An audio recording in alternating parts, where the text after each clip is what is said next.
Can you all hear me? I can hear you, Miss Khalifa. Hi. How's everybody doing? All righty. Doing great. How are you?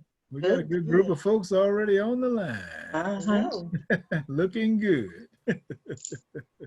Is Nicole here? Not yet. She just sent a note being in a minute. Okay.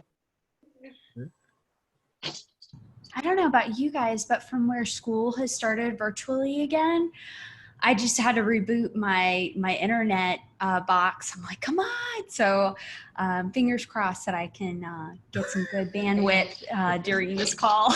Where are you from, Michelle? Huh? Where are you from? Where are you? I'm in Chamblee. I just moved to a new apartment complex, so maybe that's a factor as well. Okay. Okay. Started school this week? I personally did not. However, I'm trying to appreciate maybe why the internet is a little bit slower for maybe any youngins, more or less back in like just high school, elementary. I don't know. Yeah. Understandable. Okay.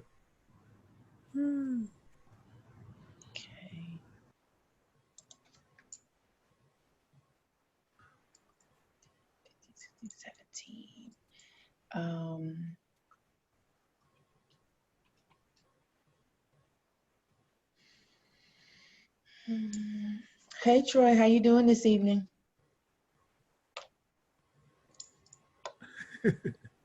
He said something, but it was real low. You good? Oh, your mics? All right. I don't hear him. No, I don't hear you, Troy. Your mic? Something's wrong with your mic. Something is wrong with him. Send him a text.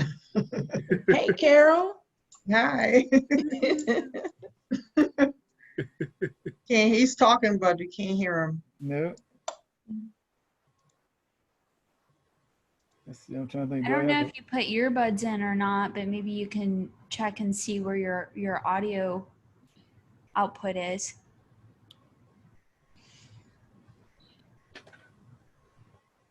No, we can't hear you. Still can't hear you. Can't hear you. Nope. Okay.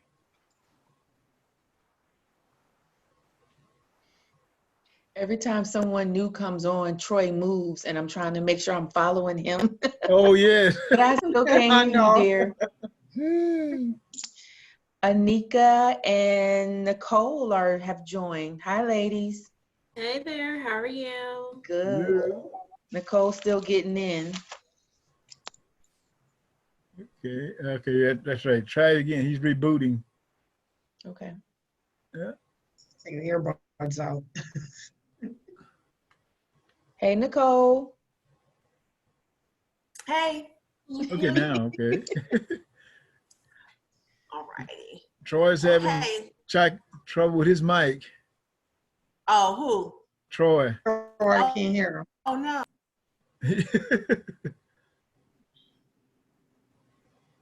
Okay, I want to make sure that I can play the app and that it plays appropriately.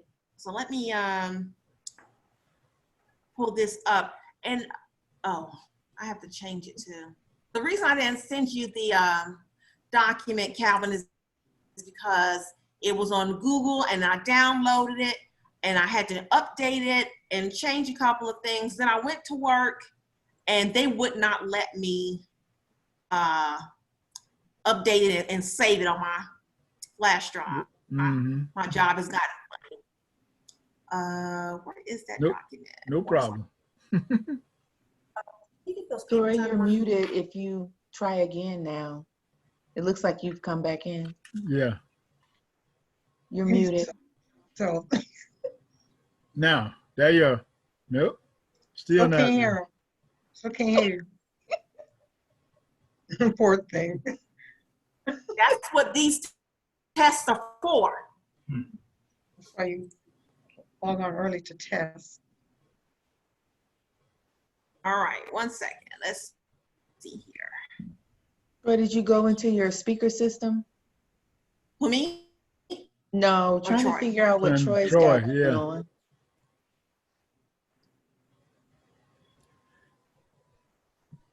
Troy, you may have to log all the way out and try come Maybe you back in just have to again. try, yeah. Yeah, sometimes that works.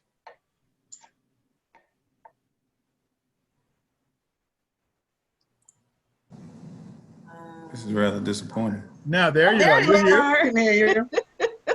There it is. We don't know what you did, but now it works. I had to change between so many different devices, but I feel like Okay. not using my Bluetooth is going to cause me problems with folks being able to hear me. But you can hear me okay? Yeah. Very well. Okay. All right. I'm going to have to run the youngins out of the house then. They'll be all right. Go play. Yeah. Hopefully it's not a rainstorm. This is their last week anyway. They'll be all right. All right. Sorry about that. Thanks. I'm glad we're on.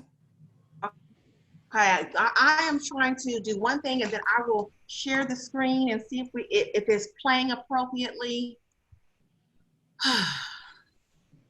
Troy, I had to make a couple of updates. Okay. While you're doing that, we're going to go around and do a mic check on everybody. Yes. Let's start with Cedric. Good afternoon. How's everybody? Can you hear me okay? Fantastic. Yep. All right. Okay, Militia. Hello, it's Malicia, and I am Malicia. actually calling from NAAAHR Charlotte, and I'm happy to be here. Oh, Welcome. Thank you, thank you. Welcome. There's the doctor. Hey man, what's going on? Hey. Okay, you're good. We want to just do a mic check. Okay. And there's Miss HR Knowledge Source. Come on in. Uh-oh, we can't Oh, can't hear you either. them headset. Hey Carol. Hey Troy. Hi. How you doing? Troy, you're on mute. You know that. Okay. Hey, Dr. Good. How you doing? Everybody. Nice seeing you. Everybody's looking good. All right. All right, is that better? Yes. Yes, Yeah, I can hear you ma'am. now. Okay. Okay. All right. Let's see who's next. Wow. He is PL's 16448. Oh, yeah, you don't have to use the number. Hey, this is Chris. Okay, Chris. Okay. Uh-oh. We probably need to edit that so we can get Yeah, your name I'll there. fix it in just a second. Okay. Okay. Let's see. Who else? Let's see. Denise. Denise? Is Denise on the line? Denise.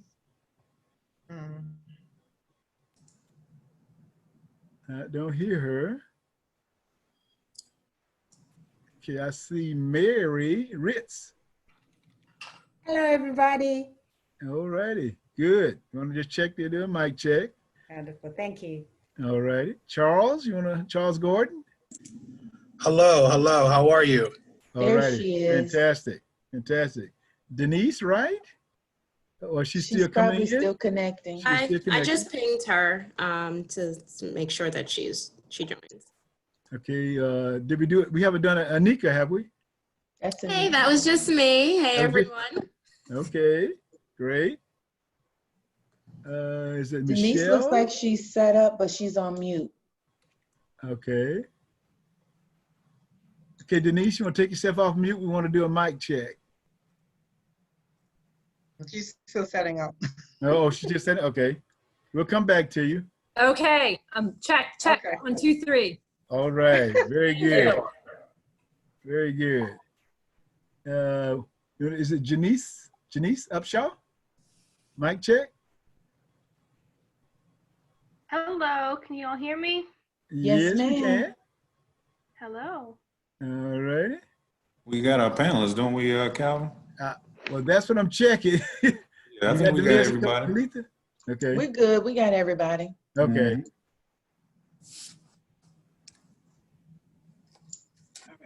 I have this one thing that I'm trying to download. I was not, so Troy, I had to update a couple of things because there were some old dates on there, and I just needed to, and then Tamiko sent me the September flyer. So I'm putting that on there very quickly, and then I'm gonna share it so everyone can see it.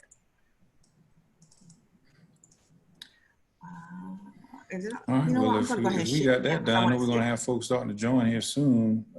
We probably just need to go ahead and I know. mute all. And, Yeah, I'm just going to take, yeah, Take it from there now that my mic check is complete. Let me share screen.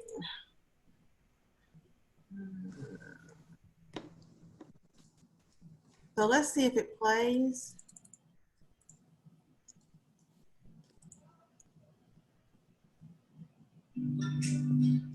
Can y'all hear that? Yep. So that's what it'll do, and we'll scroll through. We'll go through the as you talk, we'll go through the different slides. Got it. All right. So Appreciate you. That. You're welcome. So I will have it sharing in just a second. I just want to make sure I have to take one slide out. I'm removing your upcoming.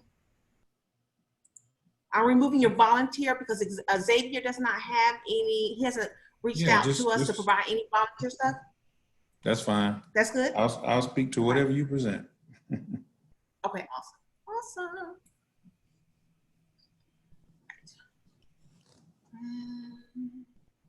Upcoming events, you have that. Awesome. You got that. Cool. All righty. All right.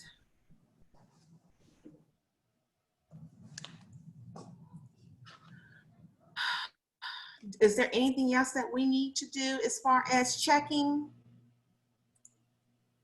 I think we're good. Checks or anything? Okay. Mm-hmm.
Well, good afternoon, all.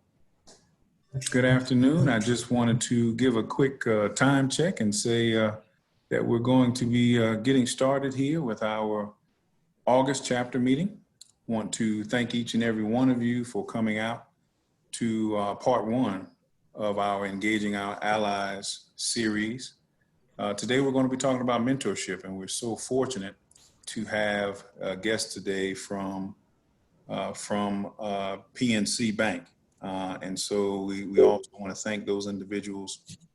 And then we're going to get to introductions of our speakers as well. But first, just want to go through a couple of announcements And with those announcements, I would be remiss if I didn't start by indicating that this is our first chapter meeting after the passing of our former president, Leon Staples Jr. And so I just wanted to, thank my friend, give remarks around our friendship and also his leadership of this chapter in NAAAHR Atlanta. And also say if there were any that missed our virtual celebration that we hosted for Leon on April 25th, you actually will have the ability to go back to our YouTube channel to view it. It's an hour and a half of us having fun, talking about his servant leadership, and then also talking about the impact not only that he made to this chapter, but also the impact that he made to the Atlanta business community as a whole. And so, again, welcome to our August chapter meeting. Welcome to part 1 of this series. I also want to share with you all, some of the opportunities that you have in order to engage with our chapter. You can do so by accessing NAAAHR.org. Our national organization, and you can designate that you want to engage, participate, join, become a member of our local chapter. And once you do that, you can then elect the local chapter that you want to be affiliated with. And so there are only national dues to then become a part of a local chapter. There's no additional dues outside of chapter meeting registration fees. And so I want to thank you for those that are already involved, those are interested in participating with our organization. We also want to thank the sponsors that you see listed on the screen as well. Next, I want to talk about some past events. We actually were able to just close out a spring PHR, SPHR certification class. That certification class is geared towards those HR professionals that are looking to be certified in human resources. And so this course is geared towards the HRCI Book of Knowledge for the professional in human resources and the senior professional in human resources. This class was closed out just a few weeks ago, and we're really looking forward to the opportunities and in hearing from those that have passed their exams here recently. And so now for upcoming events, that kind of leads to the next topic of our upcoming fall PHR, SPHR prep course. That course, well, before I get there, I apologize. We also want to talk about our next chapter meeting. And so our next chapter meeting is going to be focused on global HR. And we're looking at it from a worldview. We have 3 panelists that have been confirmed that are going to be speaking about not only their personal expatriate experiences, but also how they now engage with their organizations, Fortune 200 organizations, to move forward this platform. We really want our members to get some exposure to what is in a lot of ways a very little known component of human resources. I know personally I was able to touch on it as I was formerly responsible for H-1B and TN visas for foreign nationals. And so if you're interested in either working from that perspective behind the scenes, more so if you're looking at opportunities for you to engage in expatriate exposure and experiences, this is going to be an event for you. That's going to take place on September 9th. And we will be looking forward to you joining us that second Wednesday of September. Additionally, as far as we want to continue this conversation, we're going to be doing so in partnership with People Strategy. We're doing a open forum on anti-racism. This is entitled Going Beyond Diversity and Inclusion. This is going to take place the week of August 24th. It's going to be a daily forum each day at 3 p.m. And so on that Monday, we're going to have a session at 3 p.m., continuing Tuesday, Wednesday, Thursday, Friday, same time each day, where you have an opportunity to hear from Ben Eubanks, George Rogers. They're going to be moderating daily panels on understanding what is anti-racism, how can we get past it in the workplace, also understanding microaggressions, defining what that is as an unconscious bias. We're going to tie that together with mentorship programs, and then also trying to understand how we can put all of these things together and develop an action plan to move beyond diversity and inclusion, and really moves towards what I've heard referred to as justice, true equity in the workplace. So those are some of the things we'll be talking about during that event. Please register now, and I look forward to you joining us then as well. I got ahead of myself, but here we are with our fall PHR, SPHR certification course. This fall is going to be led by Kalitha Johnson, SPHR, who is a professional development coordinator at Georgia Tech. And so these registration is now, these classes are going to take place each Thursday from 6:30 to 9:30 p.m. and it's going to be done virtually. And so if you are a member of NAAAHR Atlanta, we do have early bird registration that is currently open. And that registration is set to close on the 21st of this month. And so please get that early bird registration in. And then we also want to make sure that we see you there as well. Another benefit for our members is career management.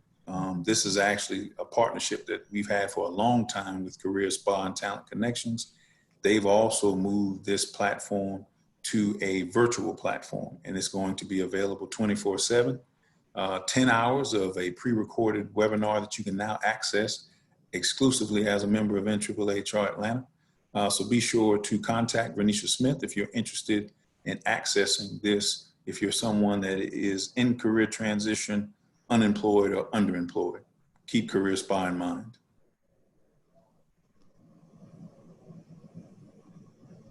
All right. Is that the last of my announcements? I believe it actually is.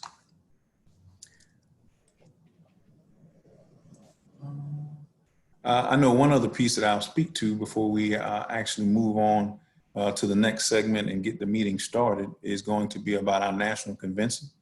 NAAAHR as a national organization is going to be having our national convention, here we go, in Norfolk, Virginia. This is going to be February 25th through the 28th. And we actually have some members of our organization, of the local chapter, that are going to be speaking at the conference in February. And so we're really excited about hearing from them, also hearing what they have to share from us as we move forward with our national convention in February.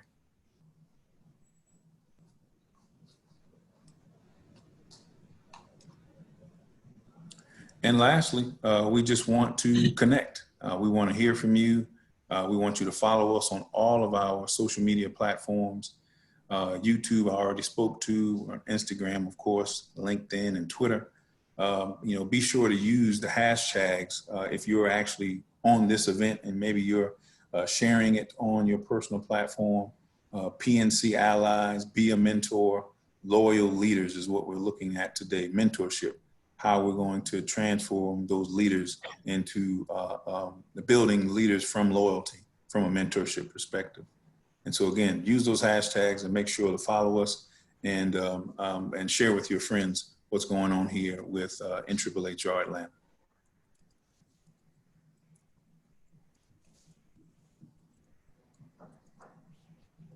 All right. And so what we're going to move on to next, we're actually going to move into a quick networking opportunity as we break out into, move out into some breakout rooms. And so when you're in these rooms, we want you to take advantage of it, post your LinkedIn, ask those questions, connect where you can. Something we are always really intentional about doing is when you're in the breakout room, if you're looking for an opportunity, share that. But we also want to hear from those that have an opportunity that's posted. Let's get those two ends together. Have your 30-second elevator pitch ready, and we're going to just take a quick 10 minutes to go through these breakout rooms, and then everybody will come right back into the main room, and we'll get the meeting started with PNC engaging our allies. Get all the quality parts you need locally owned Napa. Because right now, when you order from Napa online, you can pick up curbside.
All right, everyone. I apologize for that.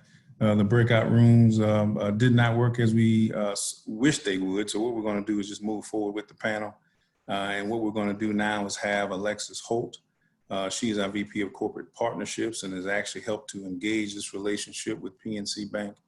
She's going to now come forward and do some introductions of our panelists as well as our moderators. And then we'll, if we have time, we'll work out the breakout rooms and the networking at the end of the meeting. With that said, we'll go ahead and move forward with Alexis.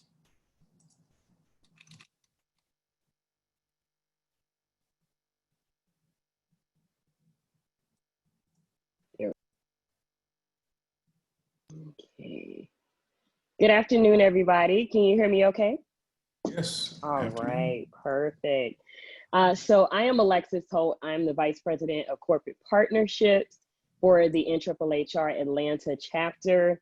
I'm really excited because this month is our sponsor spotlight series, and we are doing this month's meeting in partnership with PNC Bank. And I'm really excited about this conversation because it's the kickoff to our monthly Lunch and Learn networking series for engaging our allies. Part one today is mentorship, creating leaders and loyalty. So I'm going to move forward and introduce our panelists that would be speaking today.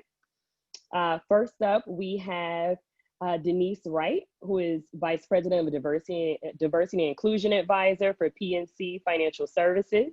Denise Wright is a D&I advisor who partners with all levels of PNC leadership to integrate the work of diversity, inclusion, and equality throughout the organization. Denise also manages the efforts of the Corporate Diversity Council and D&I line of business councils. In her role, she focuses on growing programs and initiatives to strengthen employee engagement, development, and retention of talent, and sustain inclusion within the corporate culture. Denise possesses 13 years experience within D&I organizations, such as Diversity MBA, to share industry best practices to blend business conversations with inclusive diversity imperatives essential to impacting business results. Denise also has a BS degree from Penn State University. Our next speaker is NAAAHR's very own Dr. Shelton Goode. He is the president and chief executive officer for Icarus Consulting. It is a veteran-owned firm that helps companies build a diverse workforce and create an inclusive workplace. Dr. Goode has over 20 years experience in HR and D&I, and he has held executive positions in several global companies. He has earned the reputation for being a strategic yet results-oriented leader whose expertise includes talent management, change management, and executive coaching. Dr. Goode was actually the first person awarded the Roosevelt Thomas Lifetime Achievement Award for his work in the field of diversity, equity, and inclusion. Forbes magazine recently selected him as one of the top 10 D&I trailblazers in the country. That's pretty awesome because we have our own celebrity among us. So that's pretty awesome. Congrats on that, Dr. Goode. Dr. Goode has also published several books.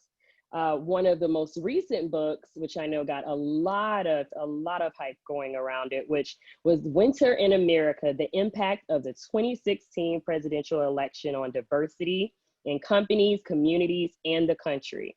And Dr. Goode has received his doctorate from the University of Alabama and his master's degree in human resources from Troy University. Dr. Shelton Goode, everyone.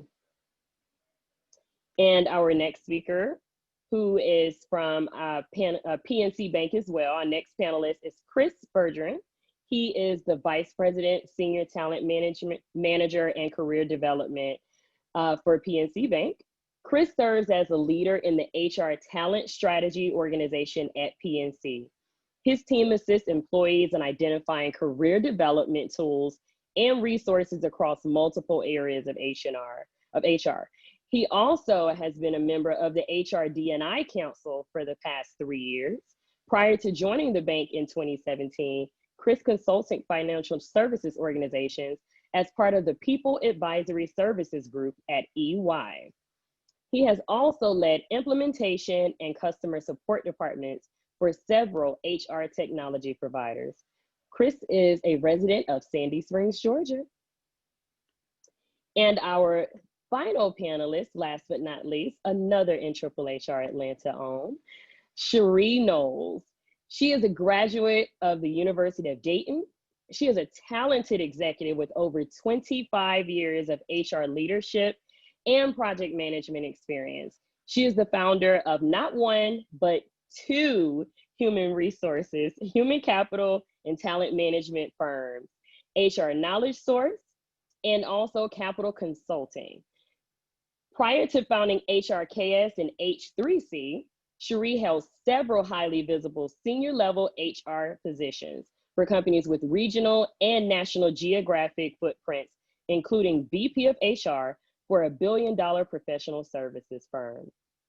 She is an accomplished practitioner who has achieved multiple certifications and designations throughout her career, including EQI 2.0, SPHR, CPM, MBTI, and also DISC.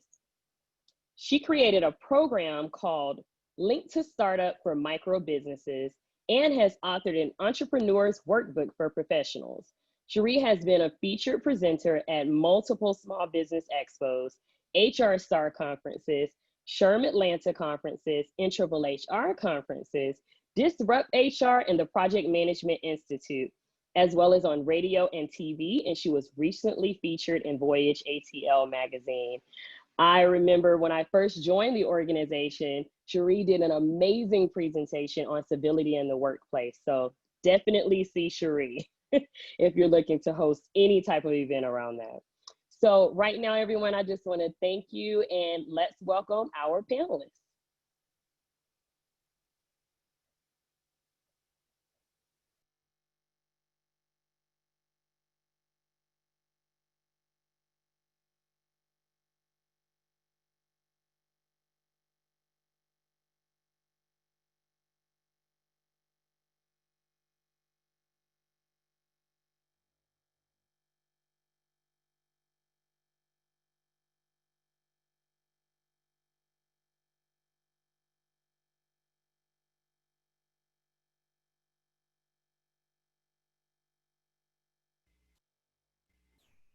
Excellent. Thank you. Thank you for unmuting me.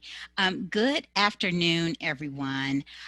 As Alexis said, my name is Cherie Knowles, and I am truly honored to be here to be part of this relevant and very timely discussion. I'm equally as honored to be here amongst my esteemed colleagues, Dr. Goode, Denise, and Chris from PNC. We are experiencing, I think we all could probably agree, an unanticipated and truly an unprecedented time right now. There's no script for it. There's no playbook. And so we are navigating it as we go. And now more than ever, I think that the idea of mentorship and allyship are desperately needed in our workplaces. So I want to unpack this with our colleagues and really draw from their wisdom of knowledge. So to help us set the tone, I'm going to just go from colleague to colleague. I want to ask a question. When you think about the words mentorship and allyship, just tell us, what does that mean to each of you? So Chris, I'd like to start with you. Well, first, thank you, Ms. Knowles. This is Chris Bergeron. Just wanted to start off by saying thank you for the opportunity to co-sponsor the session. I wish everybody good health during these challenging times. We really appreciate the opportunity to be able to be part of the panel here at the Atlanta chapter for the NAAAHR, and having the opportunity to continue the relationship that we've been involved in for a number of years. Mentorship and allyship, I mean, I think they are very much related topics. When I think of mentorship, I feel very fortunate to have had a number of individuals over the course of my career who really invested the time and energy to help me understand the field that I'm in, to be able to help me think about what opportunities would be. I had a mentor in college who actually took the step of helping to fund me to do a study abroad program. And the one thing that he asked when I did this is that I think about paying this forward to someone else as I go through my career. So I feel like I've had some great examples of mentors. It's given me a way of thinking about being a mentor to others. I've had a number of different individuals across, over the last number of years who I've had the opportunity to mentor, both formally and informally, individuals at different points in their career, individuals of different backgrounds and of different races.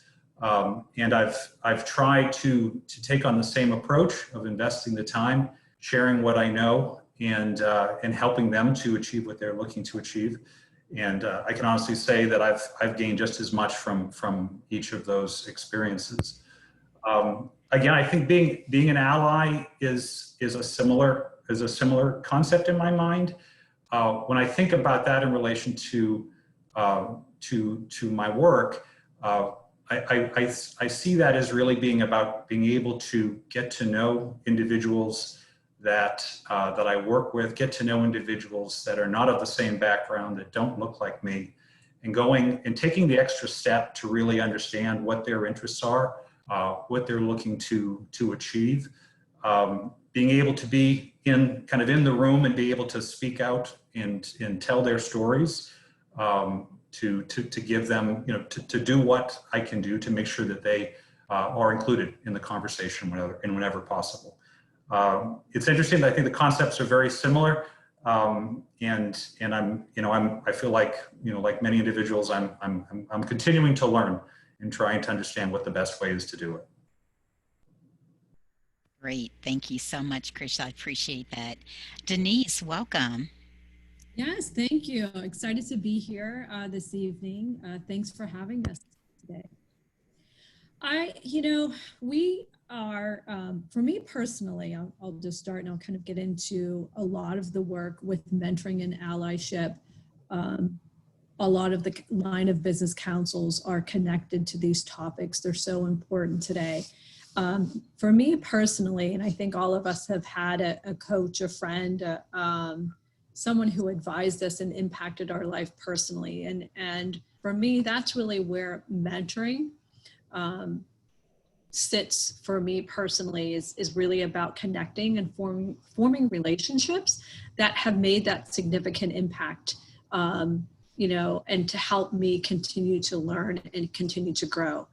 When I think about allyship, I think about a way that I support others that may not look like me, that may not have the same background, but really how do I connect with them to lift them up, to provide them with an opportunity and more so a voice to be heard, so that they have a spotlight to accomplish what they want to achieve and that they can continue to learn and grow.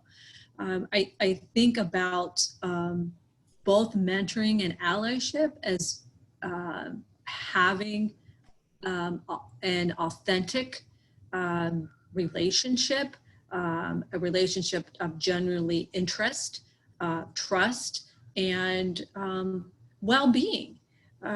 There's, similarities between mentorship and allyship, but my role at PNC of managing the line of business councils, there's a lot more focus to help create that allyship spirit, so that we can continue to build and retain talent and help others to grow. So I think there are some similarities between the two, and we'll talk a little bit about what we do from a mentoring standpoint. We have a robust mentoring program that's docked into our employee business resource groups, and very well, there's a strong participation in that group. But these two are very relevant. I think it's important that we dig in and have some dialogue about allyship and mentoring. I'm excited to share some of the ways that we embrace these concepts and throughout our culture and throughout the lines of business. So that's when I think about those are some of the things that come to my mind. I think that's fantastic, and thank you for sharing that. Dr. Goode, welcome. Ree, how are you? Hi. I haven't seen you for a while. I miss you. I miss you. It's good to see you again. Thank you for this question. Let me start off by saying, if it wasn't for mentorship, the Shelton Goode that's sitting here today and sharing would not be here. I give 100% credit to Ronnie Bates, Ann Kaiser, Alan Bellinger, Frank McCloskey, and I can go on and on. I mean, those people are still a part of me. I give credit to my brother Leon, who's not here, who on a number of occasions, even though I was his mentor, he mentored me. That's the kind of relationship we had. When I think about mentoring, I think about three things. Number one, vulnerability. Number two, authenticity. And number three, reciprocity. And if you're gonna mentor someone, you should be vulnerable and be prepared for them to mentor you. The only way to do that, you got to be authentic. You got to be comfortable with yourself. You got to be comfortable in your skin. You got to be prepared to share. You have to be prepared to say, I don't have all the answers. Let's just talk about it and let's see if we can't work it out together. And then reciprocity. You know, if you're going to mentor, you should create a relationship where that person not only feels comfortable, but feels obligated. They come up to you, like Leon used to do every time I would get on the stage at an NAAAHR meeting. He says, Doc, I love you, but make it a little shorter. Make it a little shorter. He was always saying that. I miss him. I miss him so much. But I can remember probably some of the best mentoring I ever got was after I did not get a promotion to VP that I thought I had earned and deserved. And the person who, the hiring manager didn't give me the feedback. My mentor did. He asked, he said, let me do it. I have the relationship. And he says, Doc, let me tell you why I didn't get the job. He says, you have two Achilles heels. You have two blind spots. Number one, you overpromise. Number two, you underdeliver. Man, I'm went into a ball for about a week. But he called me. He says, okay. He dusted me off. He says, okay, let's get you ready for the next opportunity. And when that next opportunity came, I was ready. I wouldn't be the person I am without mentoring, but you've got to be vulnerable. I benefited from people's vulnerability. I try to pay that forward by being authentic and then reciprocate. And I think if Leon was here, he would say, keep it shorter, Doc, keep it shorter. So. Thank you. I think you hit on something that's really key for all of us is the vulnerability, being able to be open to receive feedback from a mentor, because it's not just about always patting you on the back. It's about having real, truthful, honest conversations, and to Denise's point, built upon trust and relationship. Cedric, you were also a panel, so welcome. Would you mind just giving us a brief introduction? And I'd like to dive in with you to really talk about PNC's mentorship program, if that's okay. Yeah, well, first, thank you for everyone that was involved for creating this space to talk about something I feel like is very important. I hope you do too as well, which is mentoring. But Cedric Young, I'm a regional manager here at PNC Bank for our Atlanta East region. Also, I do that by day, but by night sometimes and during the day, I'm also the Multicultural EBRG Employee Business Resource Group mentoring chair here in Atlanta. So, yeah, and for me, I guess, just to piggyback on what everyone else just said, mentoring means to me really is that, to me is just the ultimate way to make a difference, right? I think we are pretty privileged at PNC, particularly the line of business that I work in, which is the retail bank. We get a chance to make a difference, each and every day with every customer interaction.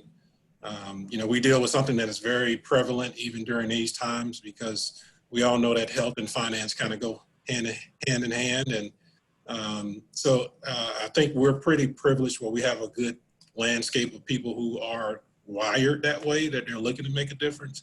And this mentoring program just allows them a really good framework to be able to do so. But outside of that, it's really just another way to pay it forward. I think somebody mentioned it too as well. But to me, it means connections and exposure, right? I think through mentoring, the mentoring program that we have here, we have an opportunity to create many different levels of connections between people in different lines of businesses, senior leaders versus those who are just coming on board, what have you. I mean, the whole spectrum is really covered through our mentoring program, and it's really centered through a D&I perspective, because in order to get involved, you have to be a part of one of our employee business resource groups, which is really driven our D&I initiatives that we're really looking to accomplish as a bank. So that connections and exposures really is really what makes the biggest difference in what I've seen in helping team members matriculate through and up an organization. So just the mentoring program overall, I can kind of give everyone just a real landscape, and then maybe just talk about, what we've done here in the Atlanta area.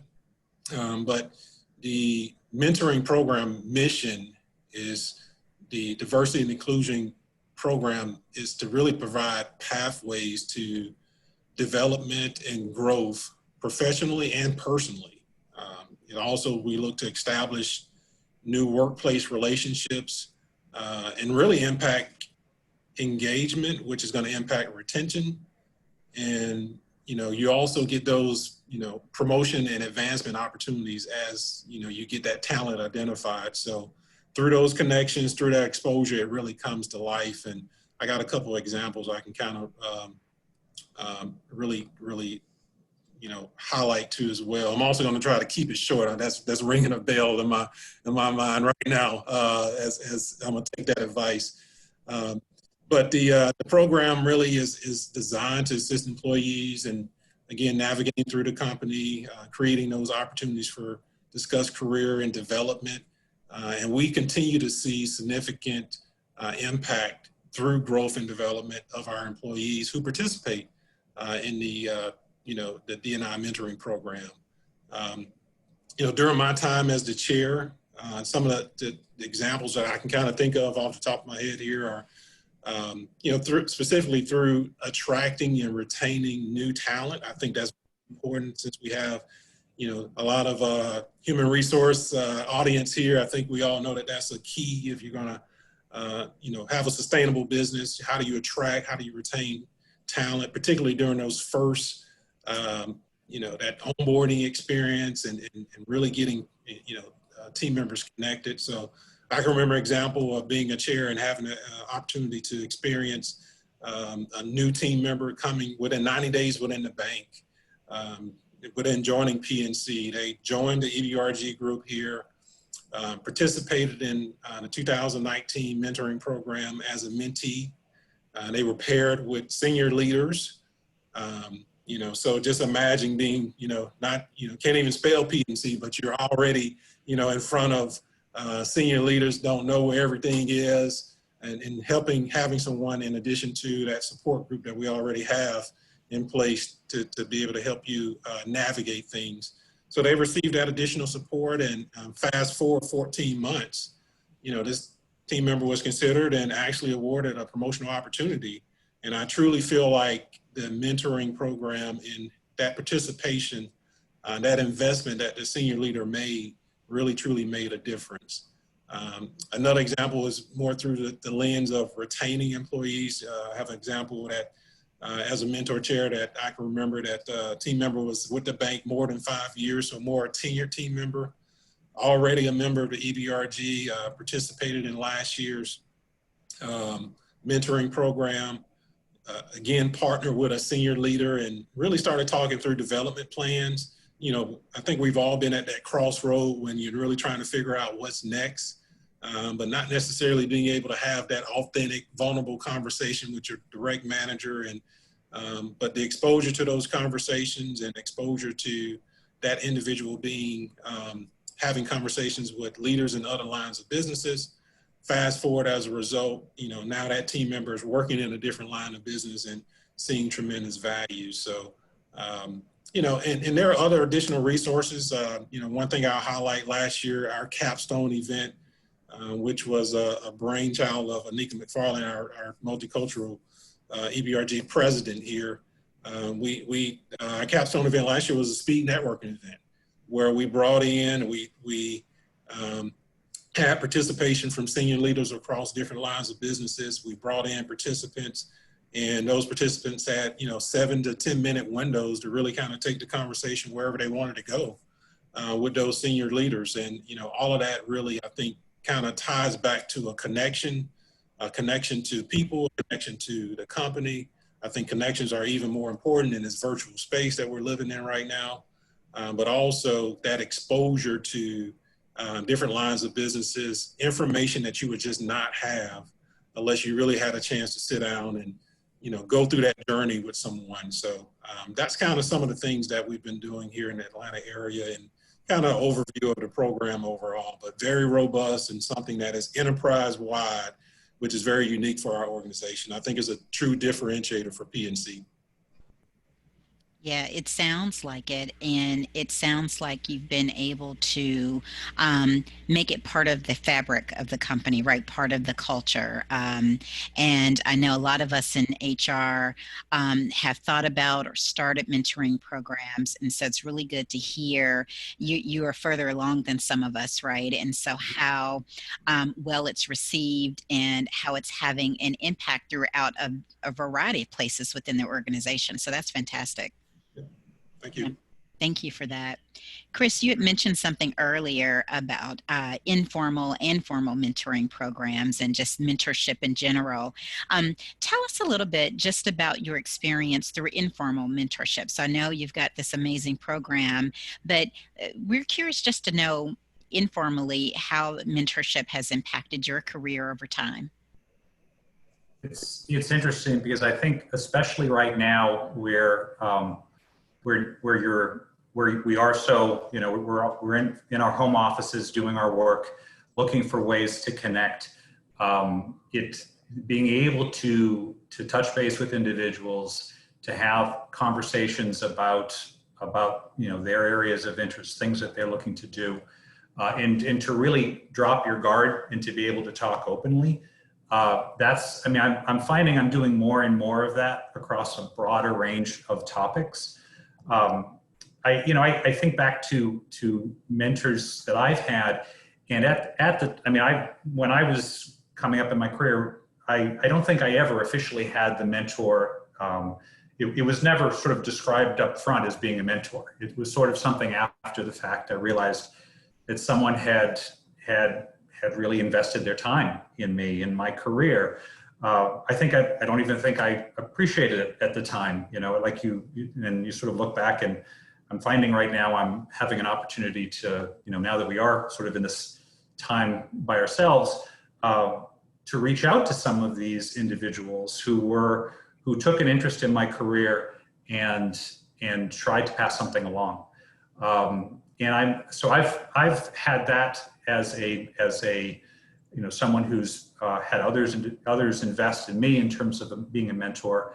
I've had individuals reach out to me also during this time, and just in some cases, just be able to share some things that they're going through and interests that they have. Just being able to strike up a conversation. Again, it's not necessarily falling under the umbrella of formal mentoring, but it's being able to take advantage of the moment. It's being able to have an authentic conversation. I've also just been I've just been accepted into this year's round of formal mentoring. So I'm also starting to go through those same steps with another individual in the bank and start to kind of go through our process. So it's something that for me, I'm having the opportunity to do it on a couple different levels. And I find it tremendously rewarding. I mean, in our, being in HR, I think that's, we sort of show an interest in people and being able to help people in their careers. And And this is a great way to do that in a, a very real way. Yeah, thank you so much for that. That's great. I want to kind of shift a little bit the conversation. I'm going to come back to mentorship, but I want to shift us into the concept around diversity and equity, inclusion, justice and belonging, and all of the things that help the organization not only attract people, but to keep them and help them show up to be their best. Dr. Goode, I'm going to toss this one over to you, my friend. You are by far the thought leader in this space. And I'm curious to know just your thoughts about how, let's go way back when to now, what have you seen in terms of DEI and changes, especially as we've moved forward into this century? Okay, so, wow, so this to the century. Are you implying I was in the previous century? I thought you might catch that. Yeah, I caught it. I know you too well. So let me again, trying to keep my comments concise. Let me see if I can answer your question by giving you two pieces. Number one, talking about it in general, but then I don't think we toot our own horn enough in NAAAHR, which is a organization specifically dedicated to bridge that gap between diversity, equity, and inclusion, and human resource development and mentoring. It is so, I don't think we talk about it enough. So let me talk about where we've been, where we are, where we're going. I've been in this for a little while, as you know. And I can remember when the field first started. It started initially in response to, well, let's say it didn't start, but it really got its first big push because of a lot of lawsuits. I know this for a fact, I was at a company that was on the other end of a class action lawsuit. So a lot of the efforts were around compliance and around litigation avoidance. That was what it was before. Then we started moving away from the number counting and then trying to make sure that people count. And we started talking about inclusion, making sure that people felt connected, respected, engaged. We wanted to make sure that they felt belonged. So people started partly running away from the word diversity because they were increasingly uncomfortable with it. And people became more comfortable with this concept of inclusion. So a lot of effort around what are we doing to make sure that everyone comes to work, goes home at the end of the day, feeling valued, respected, connected. But, and that's pretty much where we are now. And now we're shifting. We're in a movement. And the biggest change was all of those efforts I just described were internally focused. I would remember working at 4 corporations where even as a DNI, Doc, we can't talk about race, religion, this. Those days are gone, folks. All 69 people on this call, if you're at a corporation, if you're a senior leader, you need to prepare for a workforce that's going to be returning. That genie is out the bottle. People always talked about those things. So now what you have to do is create a constructive way, a productive way for them to talk about it.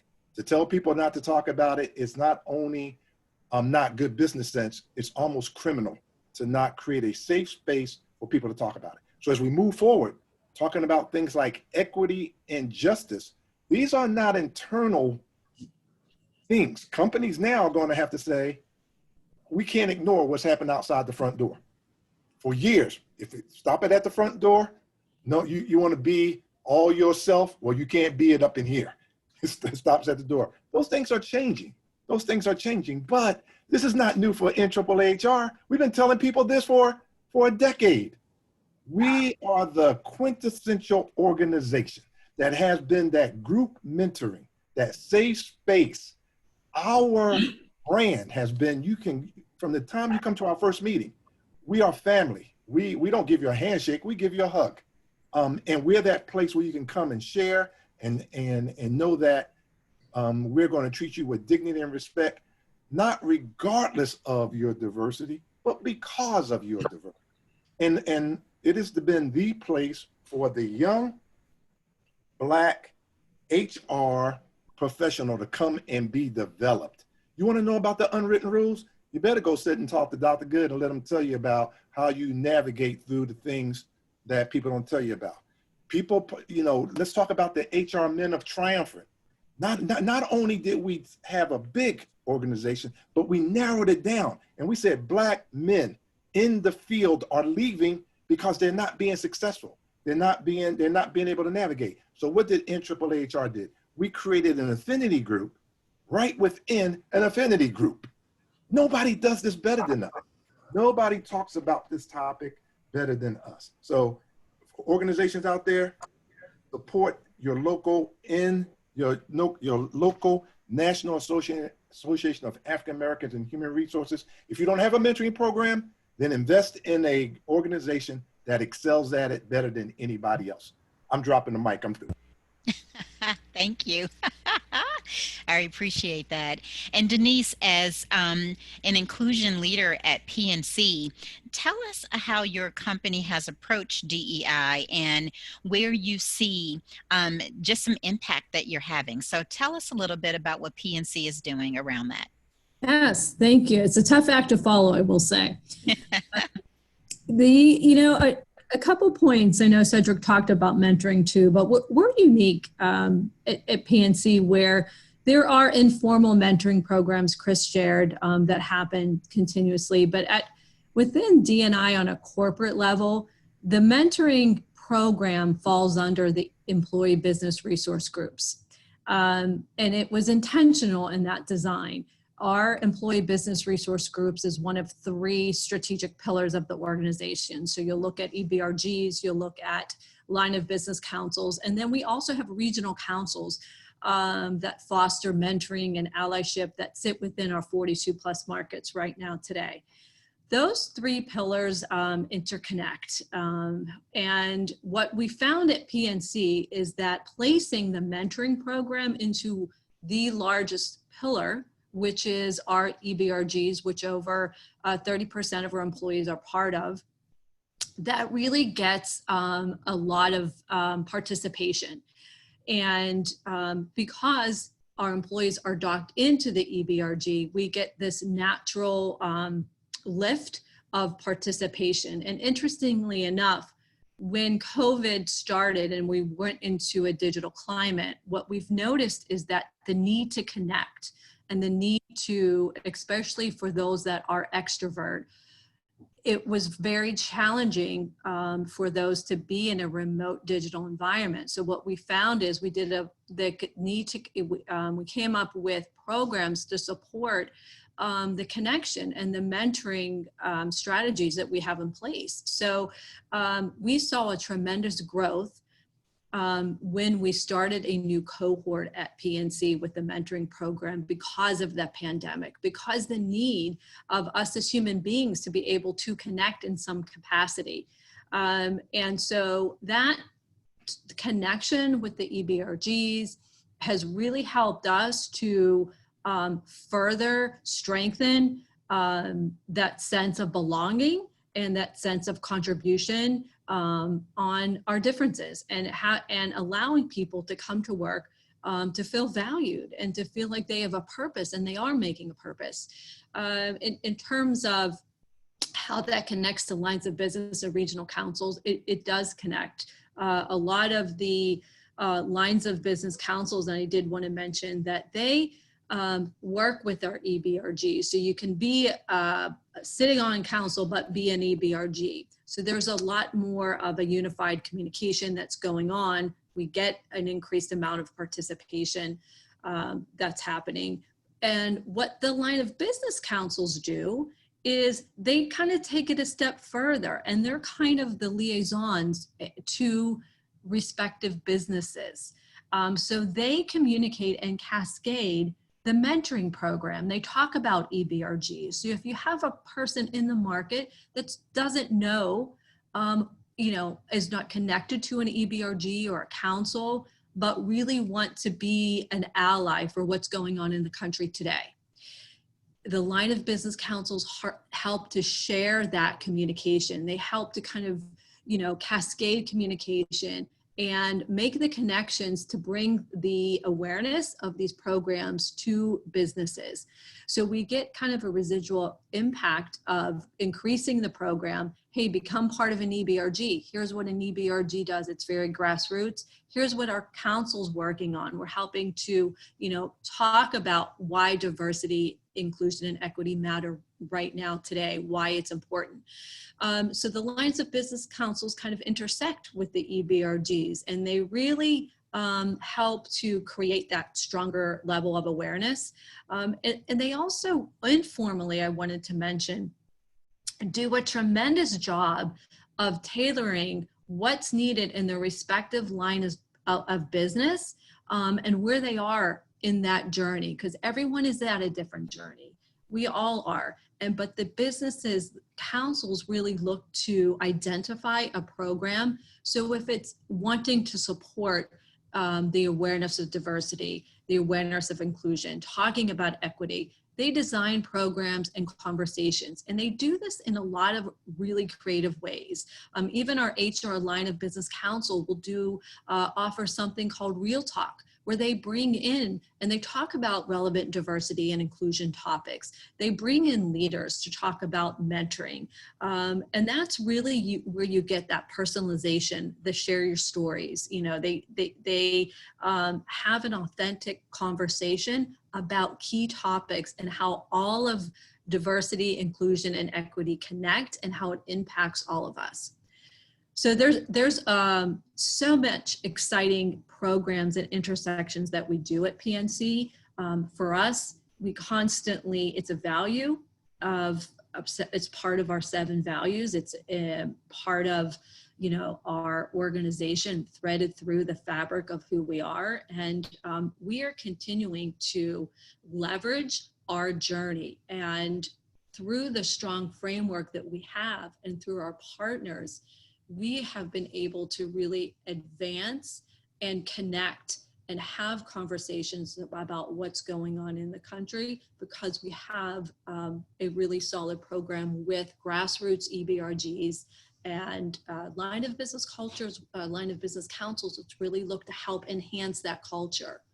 So a lot of good intersections that help to further strengthen the work of how we value our differences and how that really helps us to be the best we can be and impact the organization and our communities.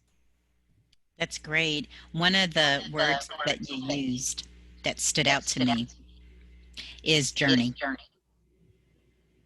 So I'm hearing that, and I don't know if I hear reverb too, so I apologize for it. See if I can change it. A journey signifies to me always constantly growing and moving and learning as you go, right? So never getting to the top of the DEI pinnacle and saying, done, check the box, we're finished. And so I love that, and it resonated with me. Where, I know it didn't start out perfectly, right? And it didn't start out as intricate as it is right now. So can you share just maybe 1 or 2 of the learnings along the way, or any barriers that you've faced as an organization, or anything that you're still trying to push that rock up the hill in terms of getting buy-in and getting people to participate? It has been a journey, and the evolution of PNC, of diversity and inclusion, has been an evolution. We have a strong history of D&I. We started with employee business resource groups over 10 years ago. Now we have 90 chapters. A large group of the organization is connected into an EBRG. We also have 15 lines of business councils, including our retail organization, which makes up a large majority of our population. The growth of these programs has really been able to take off, because we see D&I as the value of the organization, as I mentioned. And it wasn't until 2018 when we added inclusion into the value. So up until when we look at our journey and we looked at prioritization, and moving towards acceptance and moving towards adaptation. And now we're in this phase of integration. That the enterprise and the value and the positioning of our senior leaders in the organization. And I'll talk, mention a little bit about our leadership standards, which we hold managers accountable and responsible for D&I, and we measure that. That has all helped to move our journey forward and to support these programs that we know are impactful for retention of our talent, which is so critical. And it has taken each of those milestones that I've mentioned in getting to this integration has taken years to accomplish. And if it wasn't for the diversity and inclusion, that value and the commitment of our leadership in the organization and the work of the Corporate Diversity Council, we would have not been able to have such candid conversations in the month of July and host town hall meetings where employees are able to ask, what is PNC doing about the racial equality? Where are we moving? There has been a tremendous amount of authentic dialogue that we were able to host across all markets and open that up to employees because of the framing and the groundwork that we have done. So just a tremendous amount of collaboration in terms of the journey. I think for us, that progression, as I said, it does take time. Some of the milestone or barriers have been, what is the impact? And I think when we think about the barriers, sometimes we refer to our mid-level part of the organization as the icy middle. There are mid-level managers who have a tremendous amount of work to accomplish. And then when you add on the importance of not only reaching results, but how you embrace diversity and inclusion and how you're growing talent in this organization is just as important as the result. There's some hesitancy to say, there's a lot on my plate. How do I do this? So we've been working very much in helping managers to identify and be accountable for being intentional, for embracing diversity, looking at the value of our differences, the perspective of others, the engagement. It's been, it's taken some time to do that. We started with unconscious bias training, micro behaviors. I heard earlier in the session, micro behaviors training was also part of our journey to educate our mid-level managers who really shape the culture of our organization. They're very busy, but for us, we've got to integrate this work in their day-to-day life and teaching them how to do that and how to manage bias and why it's important. So we've been able to make strides, but it's been a journey. It's been a lot of work, but we've been able to move ahead. And I would be remiss if I didn't say the work of our Corporate Diversity Council, the work of our Chief Diversity Officer to support the constant moving forward of where we are as an organization. If we didn't have their leadership, we would not be here today. But really, really proud of the organization and the fact that we are really intentional in our next steps, and we really look to keep managers accountable and responsible for this work. I think that's great. And what I hear is it takes every element of the organization to really make this work. So it's not just a tops down, it's not just a grassroots, but it's a combination of a lot of things that really go into making the journey what it is, what it's become, setting the stage as you go forward as well. Dr. Goode, as you're working with a variety of clients in this space in particular, are you seeing anything else? Like what's your reaction to what we've just said? I saw you go, whoa, when she said the word 90. So what are you seeing? For For Icarus Consulting, we have over 61 clients in every sector: government, higher ed, for-profit, nonprofit, privately owned, shareholder-owned, regulated. We're seeing three, well, no, time won't allow for three. One, if I only had to talk about one.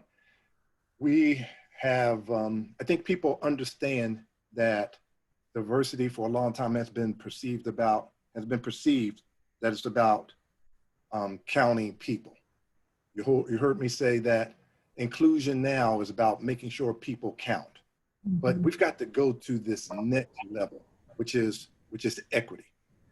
Somebody said earlier about justice. I don't even want to go there. I just want to stick with equity. And let me give you 3 examples. In some companies, like the ones I was in, utilities for an example, people in the regions, people in Valdosta, people in Tifton didn't have the same access as the people here in Atlanta to the CEO and senior execs. So when, I know for a fact that the people at headquarters we had to do extra things to make sure things were equitable, so that the people that were hundreds of miles from corporate that were keeping the lights on had equitable opportunity. Me, I get a chance to go to the cafeteria or whatever, and I could talk to the CFO. What about that person in Tifton? What about that person in Albany? They don't have that. That's equity. You got to be thinking and be intentional to make sure that person has equitable access. Pay, price. When are we going to get this pay equity fixed? Women still 78 cents, 79 cents for every dollar that a man performing a comparable job. Guys, that's bordering on criminal. When are we going to get back to old-fashioned HR 101 and do pay equity studies? Present that data to the senior leaders and say, we have got to have a plan to address this. What about most people's retirement and especially for, I would say Gen Z, is not in home ownership. And forget about Social Security or pensions. It's your company's 401k or the way that you share profits. Why is it that a recent study by McKinsey showed that Black people, Black employees, as compared to white employees, don't participate in 401k even when the match is extremely generous? There are companies giving 85 cents on every dollar that you invest, up to 6%. And as a Black person, you're not investing in your own retirement.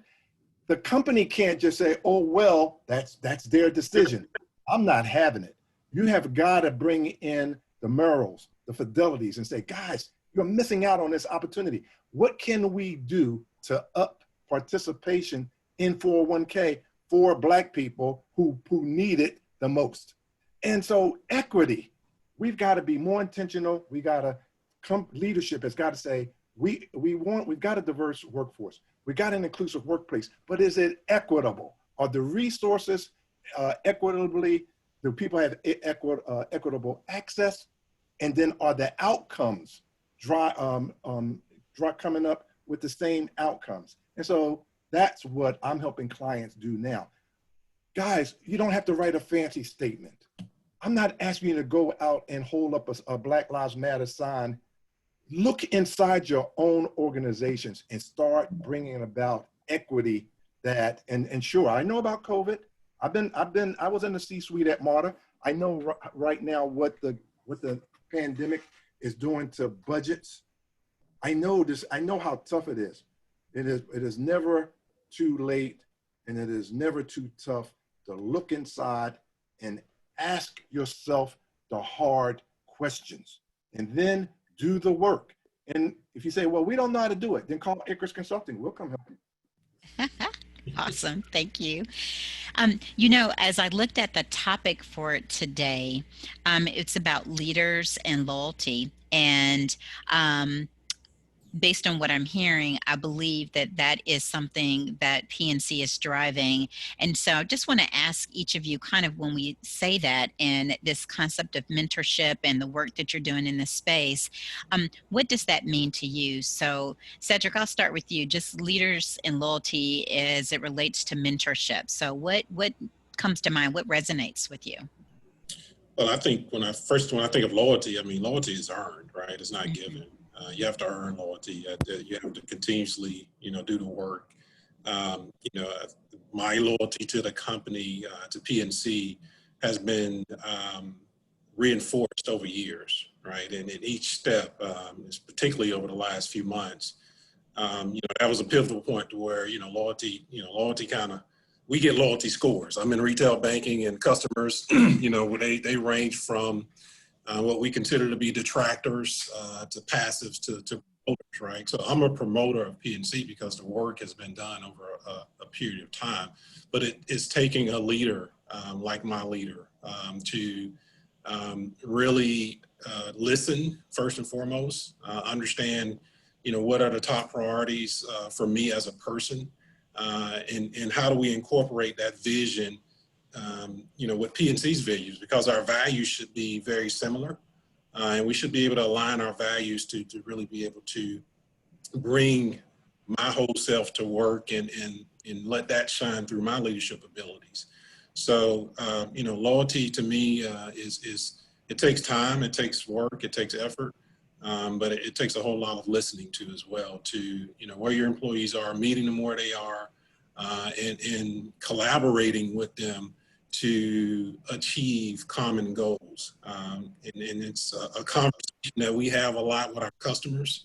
We don't position things without really understanding what needs are and what's important to our customers. And it's the same approach, which I feel like for my customers, which are the team members I have the privilege of having a chance to work with. So, but the mentoring program, to connect mentoring to that, I mean, that is a framework within the D&I space here at PNC. That's a framework through our EBRGs to allow for those very authentic conversations and to create loyalty. It is truly a retention differentiator here at the bank for those who are involved and participate through our EBRGs.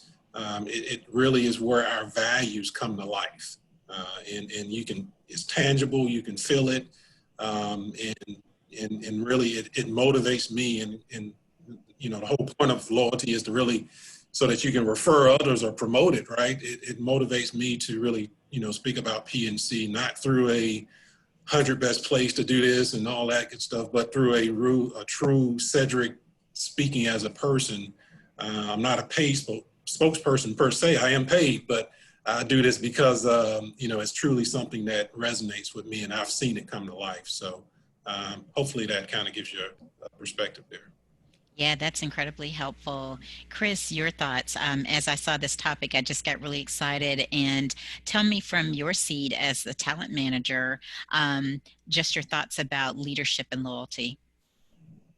I've been very impressed by the types of conversations we've been having in the bank. I think, that we've gone to a whole different level in terms of how our leaders are communicating and listening around, all of the topics that are impacting us right now. When I joined the bank 3 years ago, I was very impressed by the opportunity to join a D&I council, and really the expectation that I would be taking a role in relation to topics of diversity, in relation to being able to understand my fellow employees. So it fits into that same, that same theme of having expectations, being able to really have the right kind of conversations. At PNC, we were talking earlier about the importance of a journey, and we put an emphasis around that is in relation to career development. Really, it's, each of us have our own career journey. It's going to be different for each of us. And we put an emphasis on being able to provide the tools, the resources, the networking opportunities, the ability to be included as part of what we provide as an organization to be able to help people in their career development. So as I think about, all of the different pieces, and we've been talking about different components of it, they sort of all come together to help you in being able to understand what is the expectation of a leader within our organization, as well as being able to have the different resources and tools to, to be able to realize that. So that, that's how I think about it. It's not something that necessarily can point to one thing and say this makes the culture really a good culture for helping to promote leadership. But I think all those pieces really help contribute to it. Yeah, thank you for that. I would agree with you. And Denise, you said something earlier that I want to braid into and bring back and break with something Dr. Goode said about just this equitable access. And you said that you have a mechanism, or you're holding leaders accountable for their part in promoting DEI. And so as you think about leaders and loyalty and just equitable access, tell me what resonates with you around those topics.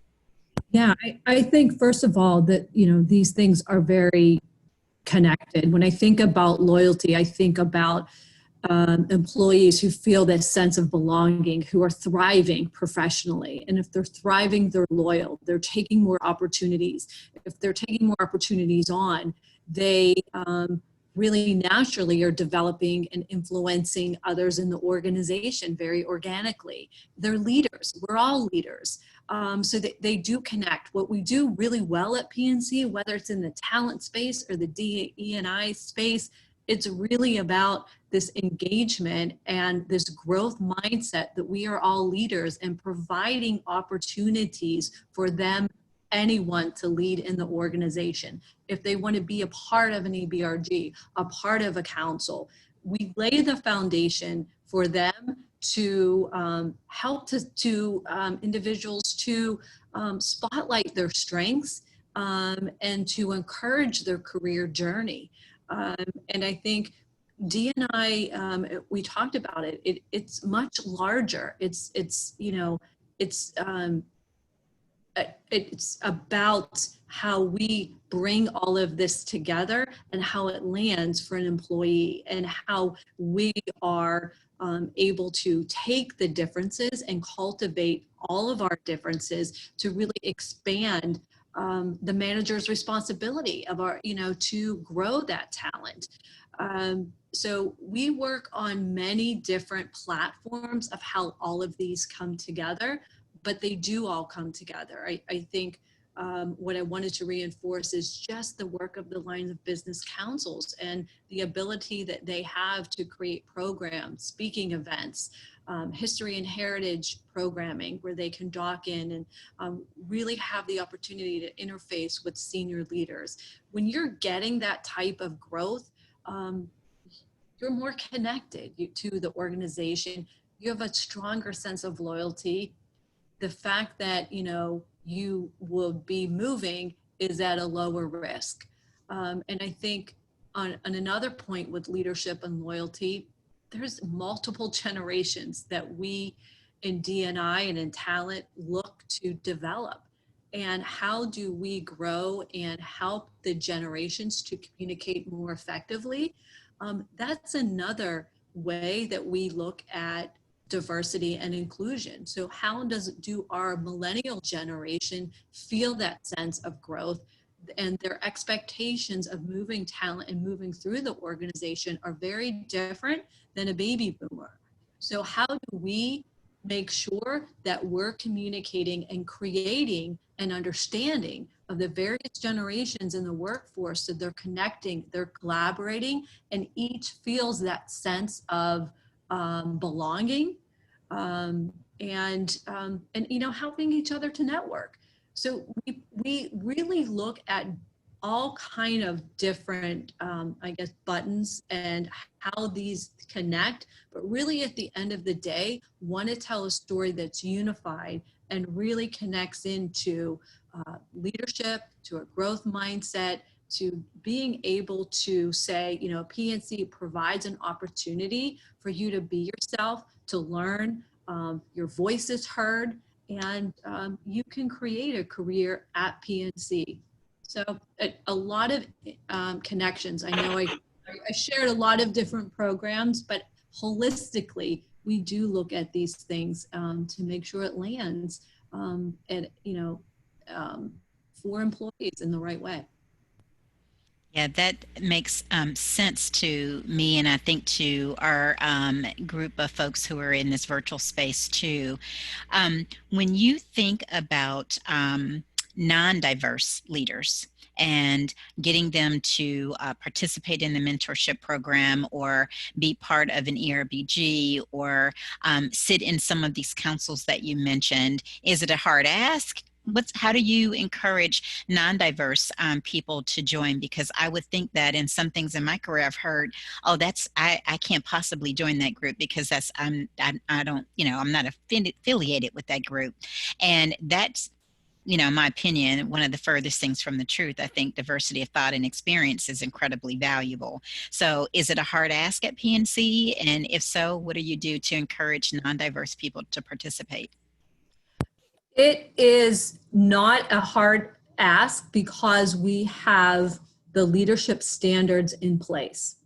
And that expectations where I talked about the icy middle of our managers of 6,000 to 7,000 managers, and the expectation that we have as an organization to embrace our differences and to really help us to acknowledge the strengths and develop the best within each and every employee.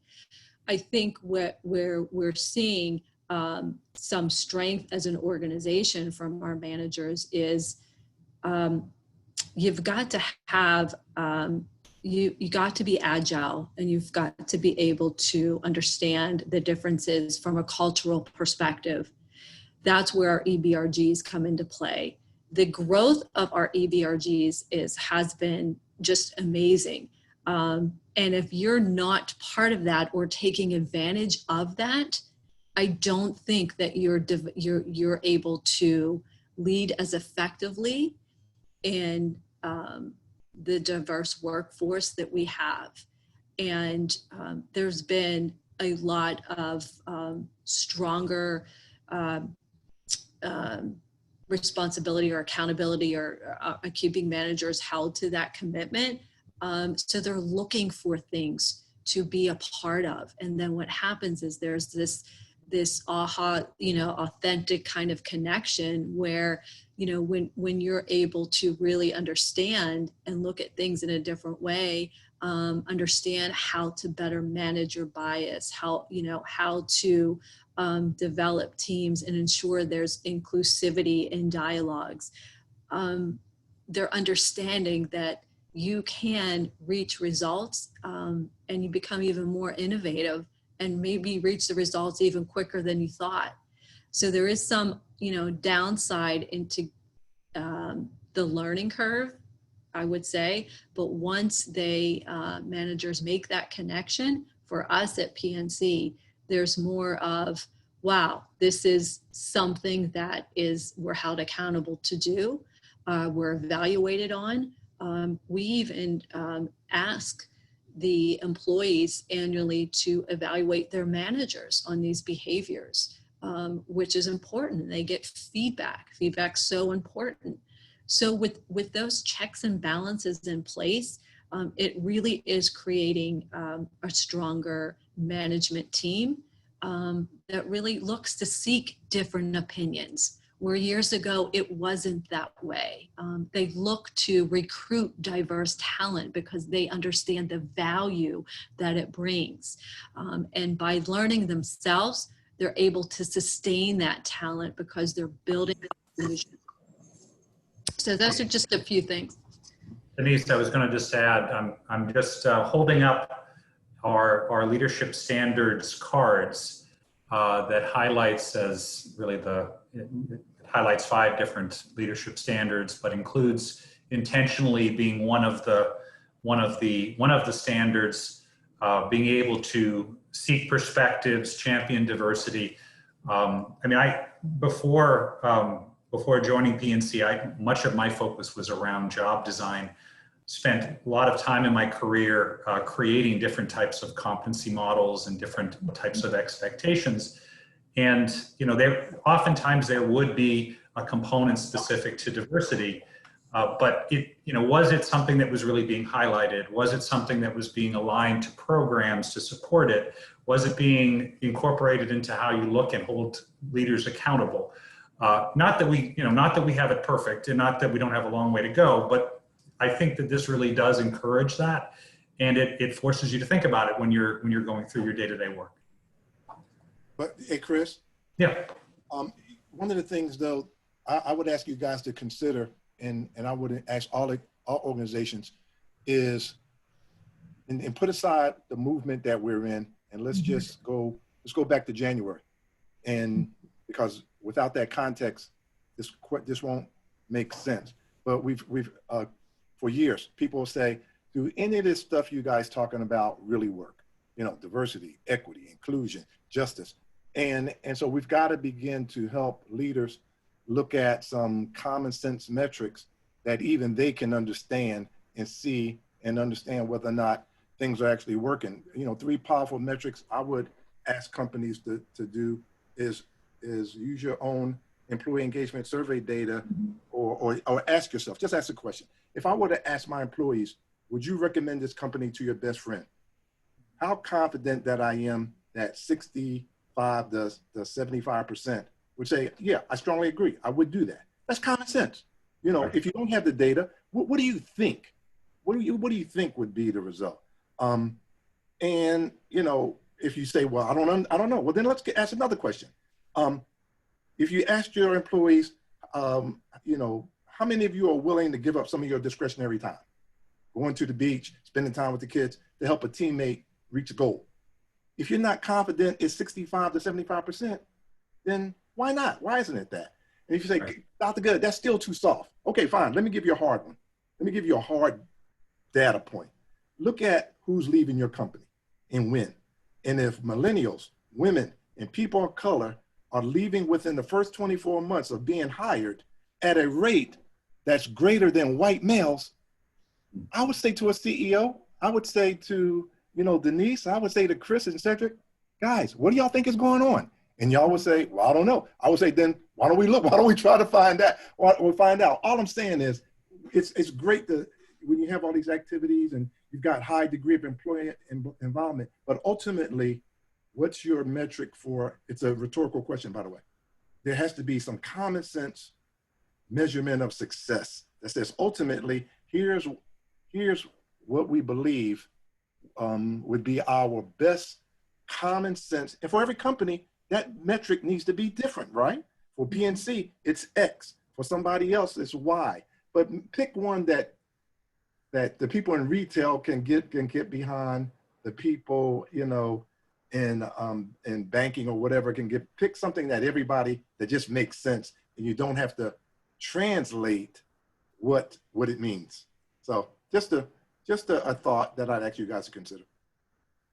I am glad that you brought that up. I think I just wanted to reinforce that is a critical part of at PNC, how we do look at and how we hold leaders accountable through our engagement scores that we do twice a year. There's even questions that talk about their managers' ability to create cultures where employees feel inclusive. So excellent point in bringing that, because we look at that as a metric on how we're doing as an organization, as well as, you know, our workforce objectives, as well as the performance and their leadership standards. So if it wasn't for those metrics, you're absolutely right. We would not be able to.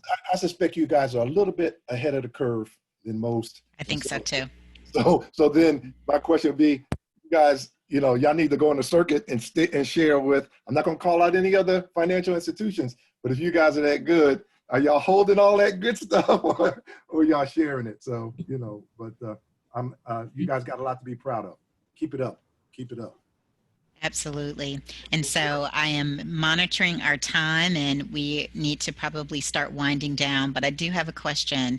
So let's imagine, and this is going to be to you, Denise, and to you, Dr. Goode, 12 months from now. So we fast forward it, might still be in a pandemic, don't know, but 12 months from now, where do you want, so Denise specifically, PNC to be? What do you want people to be saying about the impact of all of this great effort that you're doing 12 months from now? So top 3 things. Okay, top three. They understand the value that they bring to the organization, no matter who they are, their background. They feel valued. They've seen change in the organization that demonstrates that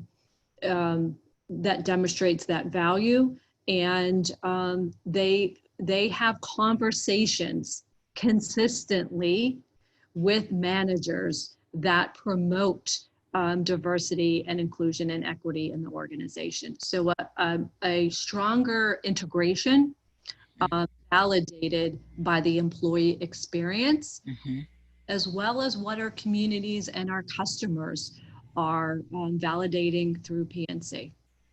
I think that's great. Thank I'm you. only going to add, I don't have 3 more. She took all my 3. I'm just going to add 1. I want those conversations. You saw my reaction. I want those conversations to take place. I want managers to be more comfortable with being uncomfortable. I want them to create an environment where people just don't come and talk to them when things are, you know, when they're feeling a certain way, but people feel safe. They feel obligated. And, you know, sure, HR is there and employee relations there and of course outside people, but my relationship with my manager, I know I can go and talk to him or her. They may not agree. They may not even understand totally what I'm saying. They may not be feeling me, but at least I can go and talk and be heard. Even if they don't follow up on my suggestion, they listen and they say, you know what, let's keep talking. Because right now, Black people are talking to Black people, white people talk white people, employees are talking to employees, managers are talking to managers, execs are talking to execs. Like is talking to like. The more we can have more conversations like this, I want to see this not be in response to a crisis. I want to see this be the norm. That's what I want. That's what I want. Let this be the norm. I think that's fantastic. I appreciate that, and that resonates with me. So as we wrap up, first of all, let me just say thank you to you, Chris, to you, Cedric, Denise, and Dr. Goode for being here. Thank you to our members for tuning in and being actively engaged and listening and pulling pearls of wisdom. As we wrap up, I'll say that allyship, it was my first question of our panel, your thoughts around mentorship and allyship. And so I saved my thoughts for last. They need to be verbs. They need to be active. Mentors and allies play a tremendous role within any organization. You talked about being able to speak up and talk to your manager and have a place where your voice can be heard. In the sense that you may feel like you're in need of an ally or in need of a mentor, have people in the organization who are actively trying to do that. People need people to support them, not a savior, someone to come in on a white horse to save the day. People need support. They need somebody to stand shoulder to shoulder in the gap with them to help them have an inclusive feeling of belonging, to help them have access to equality and equity, to feel like they have a place, whether they are racially diverse or some other type of diversity. Shoot, we are all diverse in some ways, right? And so having a place where we can come to work and be safe, allies and mentors create that space for us. And so that's how it resonates with me and my clients. And I'd wanted to leave us with that. Ally and the word mentor are also verbs. And so let's put some action behind them as we go forward. Thank you again for your time. To all the people who have joined us in this session, Alexis and Troy, thank you for your leadership and for bringing this together. I'm excited to know that this is the first of several conversations around this. And to your point, Dr. Goode, let's keep it going. So thank you very much.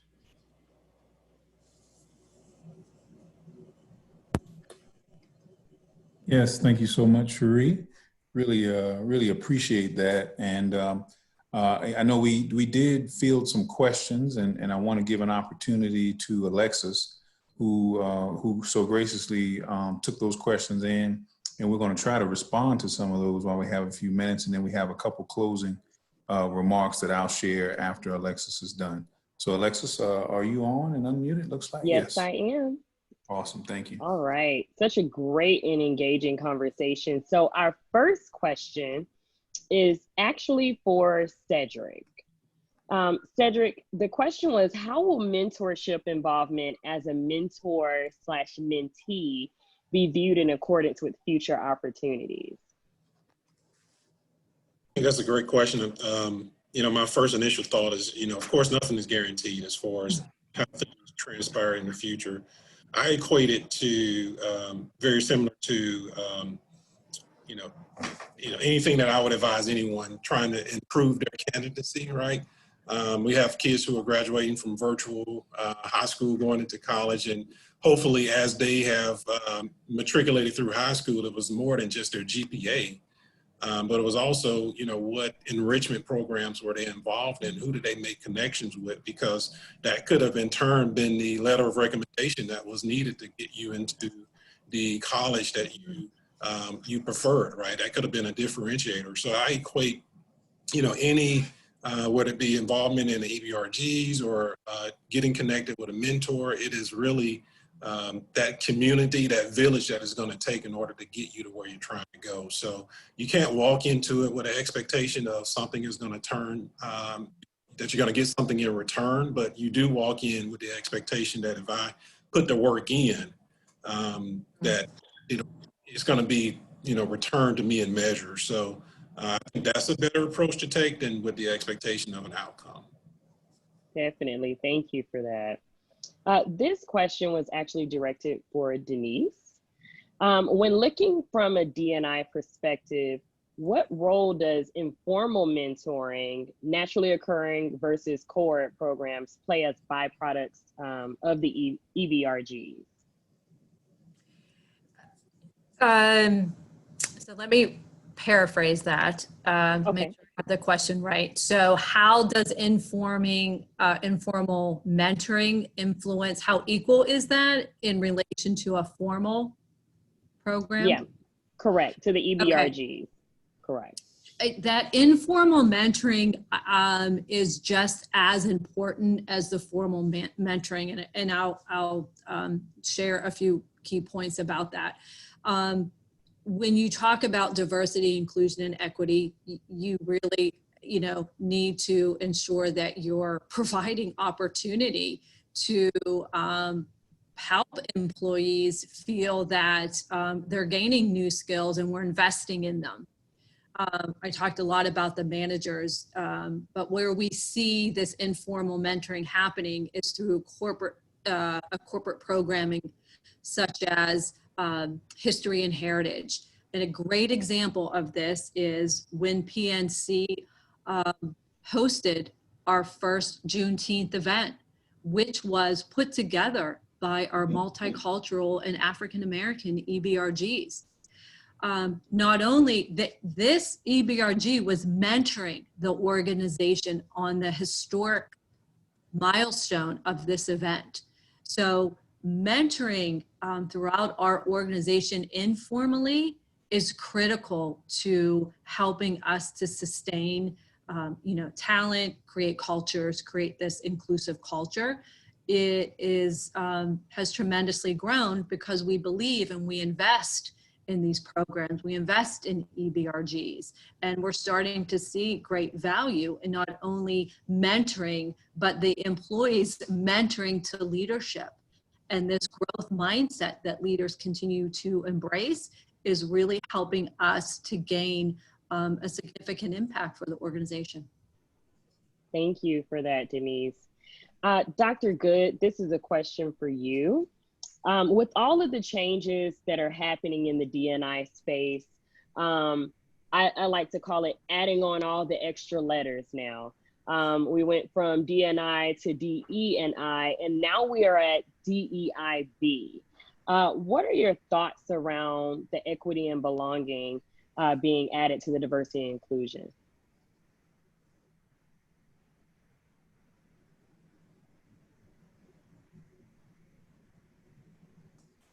Dr. Actually Goode, did I don't lose see- you? Okay. Yeah, I don't see Dr. Goode on Oh, did I the lose him? participant list. Okay.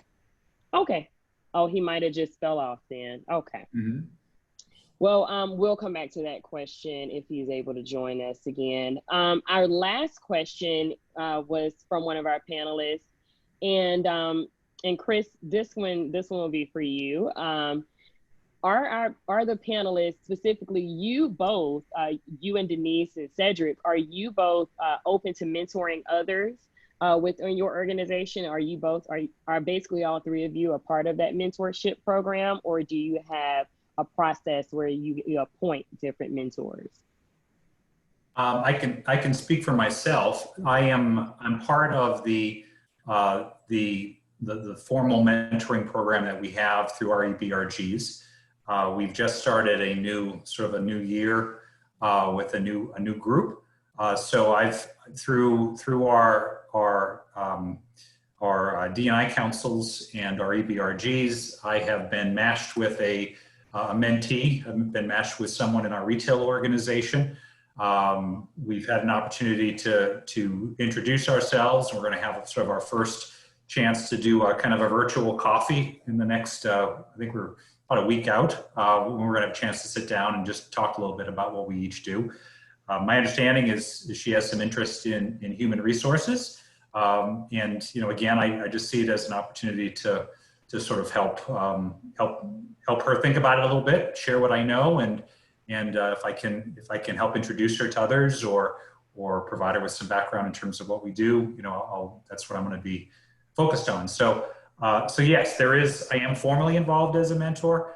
And I also, you know, I try to just make an effort with individuals I work with. I've spent my better part of my career focused on a couple topics in human resources. And I see it as an important obligation to sort of share that with others.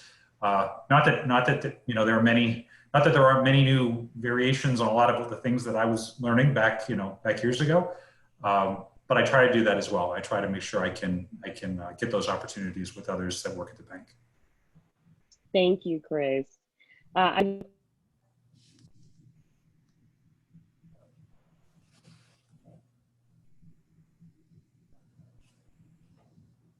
All right, thank you everybody for joining us, and I'll pass it back over to our president.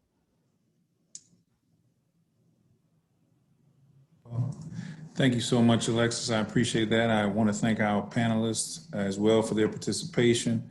I definitely also want to thank Cherie for moderating this evening. This has been an awesome event. We've had some great sharing of ideas.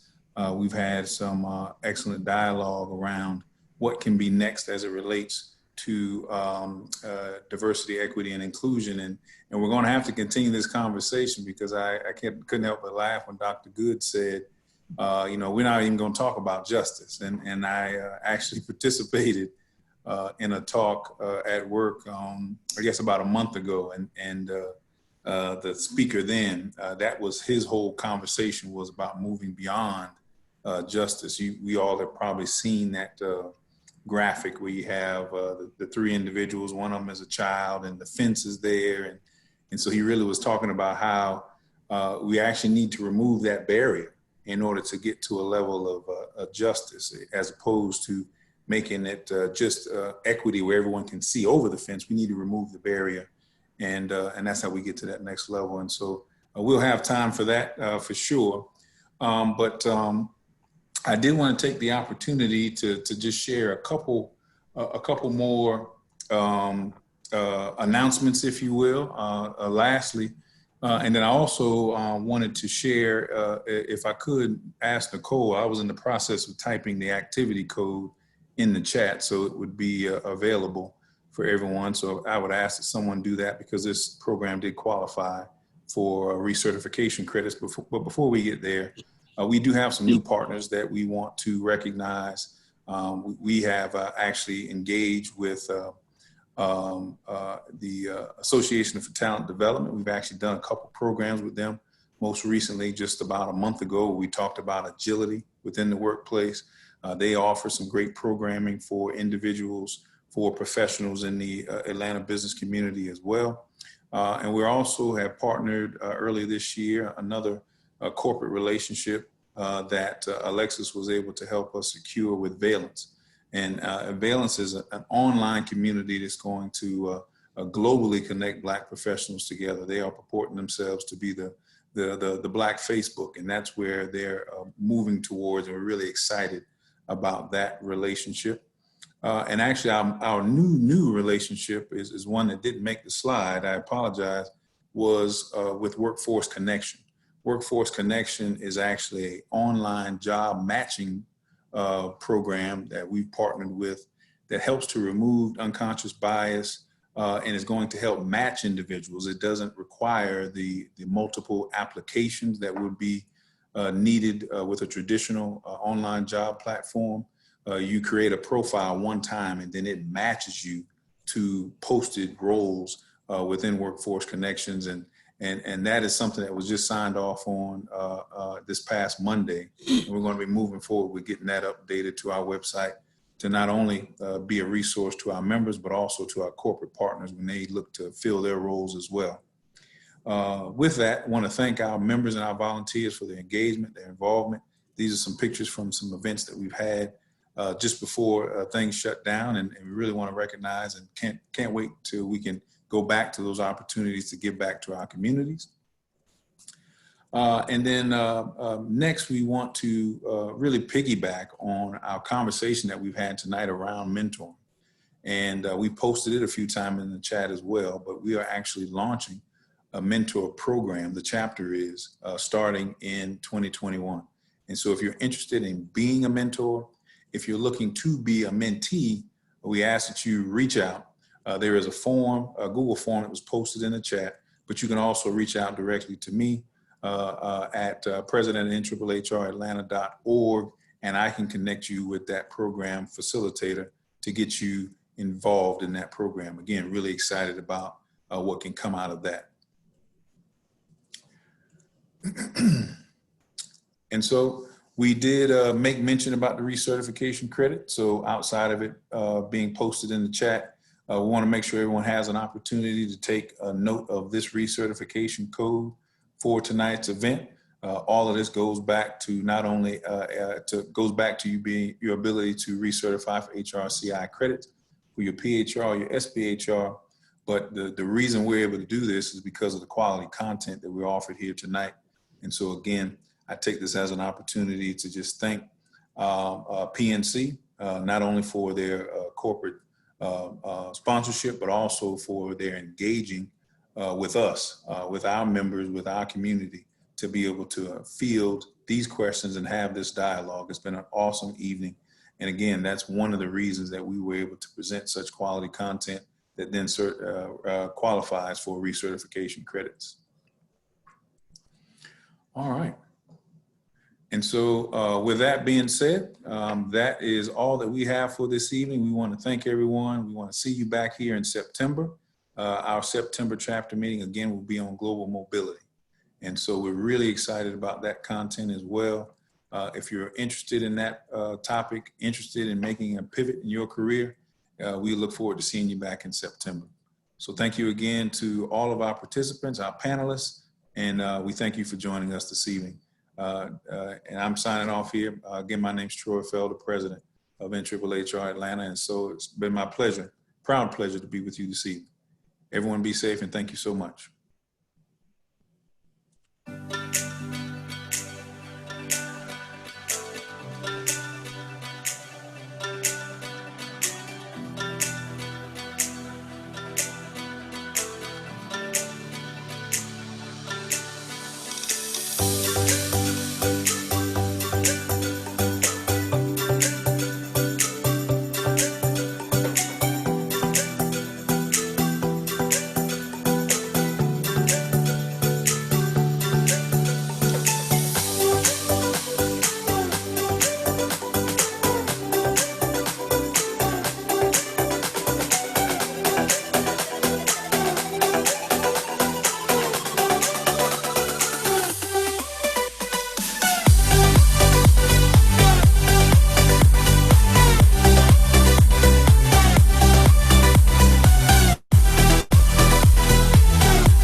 Okay, Calvin, can you hear me?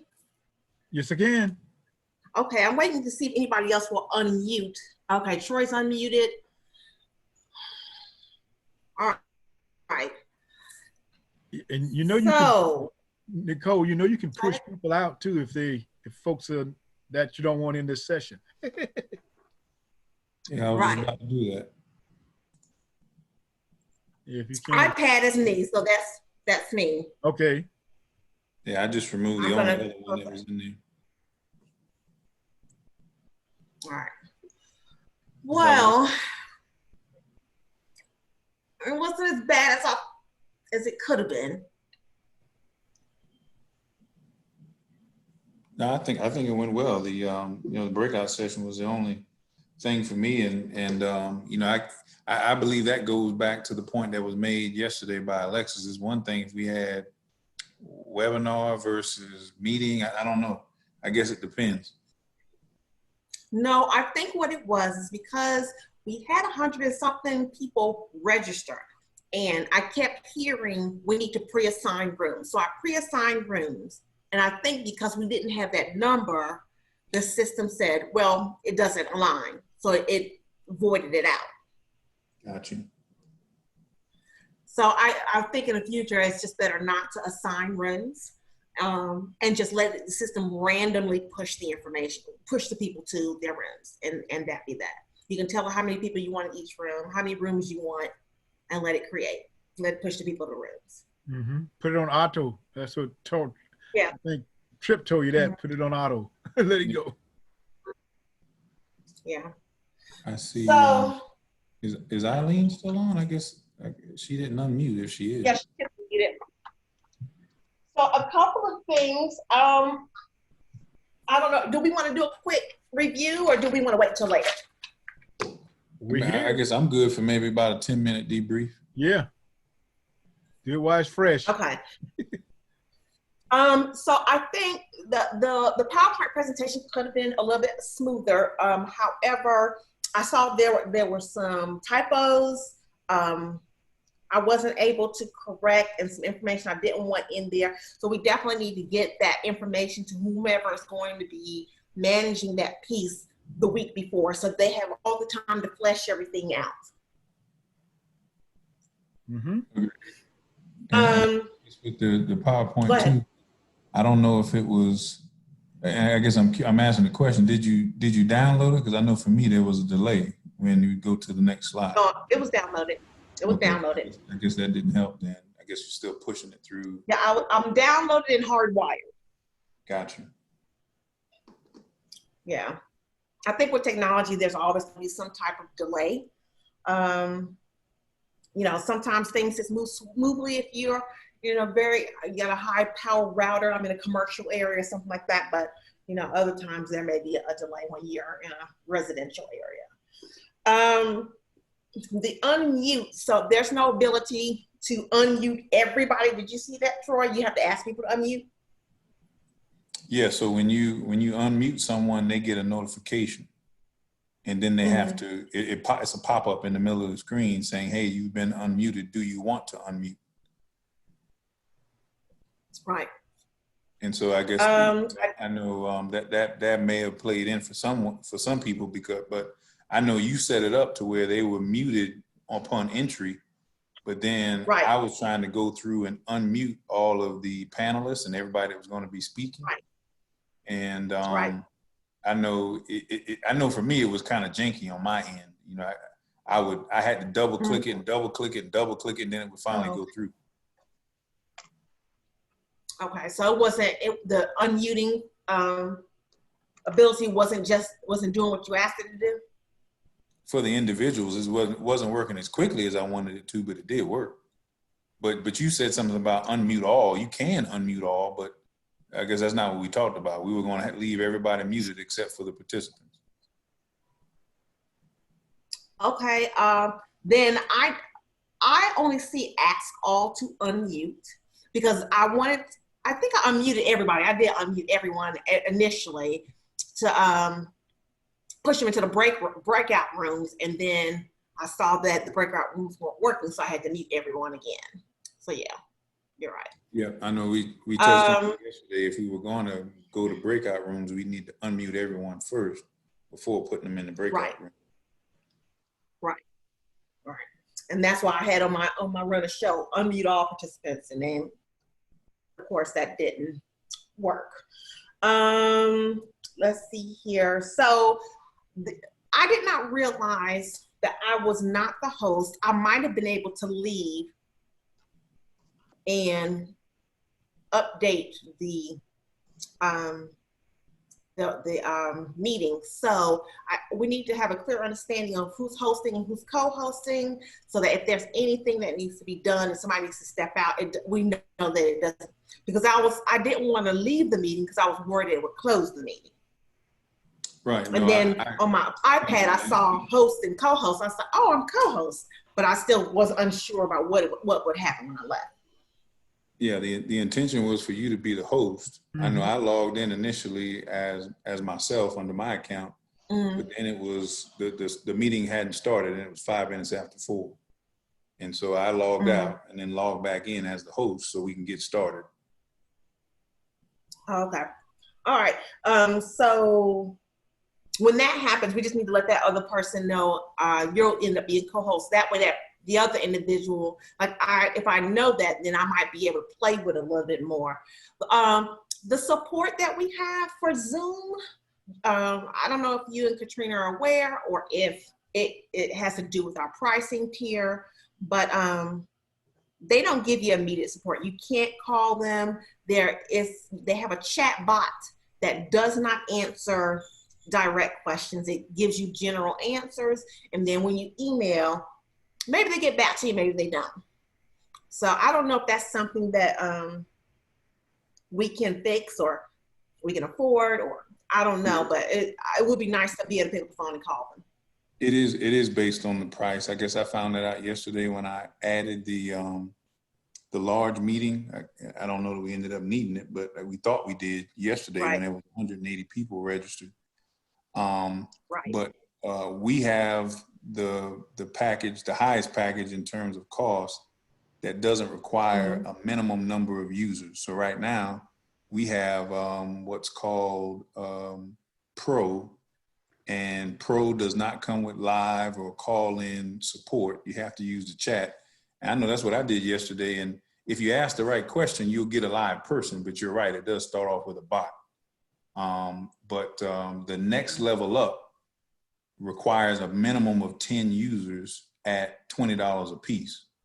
And so that's, so that's $200 a month. And I guess we won't be able to do that. Okay. I'll look at, because I played with it and I never was able, because I thought the same thing, that eventually you would get a live person, but the only way I got a quote unquote live person is if I was communicating with them via email, and I was consistently waiting for them to respond. I wonder if it's peak time. So, I know yesterday when I got on, I got a live person and they were pretty responsive. Maybe it's just peak time. Okay, so yeah. Just the time of the day. Okay. We didn't push out any polls because I didn't know when we wanted to do that, or if we just decided not to do it. So that's something we can send in the Eventbrite and see if our folks will, those who attended will respond. And then I guess that's all I have. September. Was anybody able to determine why that one lady kept popping up? Her video kept coming on. She was with PNC, and I think she wanted to be seen. That's my opinion. Well, is Kylie with them? I think her name said she had her Kyle, and PNC was on her name. Oh. So like I said, I think she just wanted to be seen is what that was. Hey, y'all. Now I looked her up on LinkedIn and she wasn't with PNC. Oh, okay. Well, maybe I'm confusing her then. Who? That Kyle lady? Right. Yeah. Who wouldn't turn her camera off? Mm-hmm. I was super annoyed by her. You see how turn her off? No, she wouldn't turn her camera off. It was annoying. She would turn it back on because I turned it off twice. Oh, okay. I turned it off. Right, we gotta make sure. I know Alexis asked me to turn it off. I turned it off a second time, and then she put it back on. Oh Lord, yeah, we got to figure out a way to let them turn it off, not be able to turn it back on, basically. Yeah. That's crazy. Or if they do it 3 times, remove them and lock the meeting. They can't get back in. Oh, that's a good point. That is a good point. Mm-hmm. So, all right, Alexis, do you have any feedback, things that you want us to be aware of for the next meeting? We were doing a quick debrief. Oh, okay. Maybe one other thing we could do is the moment when people come in, you can make an announcement that after, if we get the breakout rooms working next time, after the breakouts, you make an announcement that you need everybody to you need everybody to turn their cameras off, so that if you do have that issue, it's like, well, you can go back to the chat. We literally said it. Turn your camera off.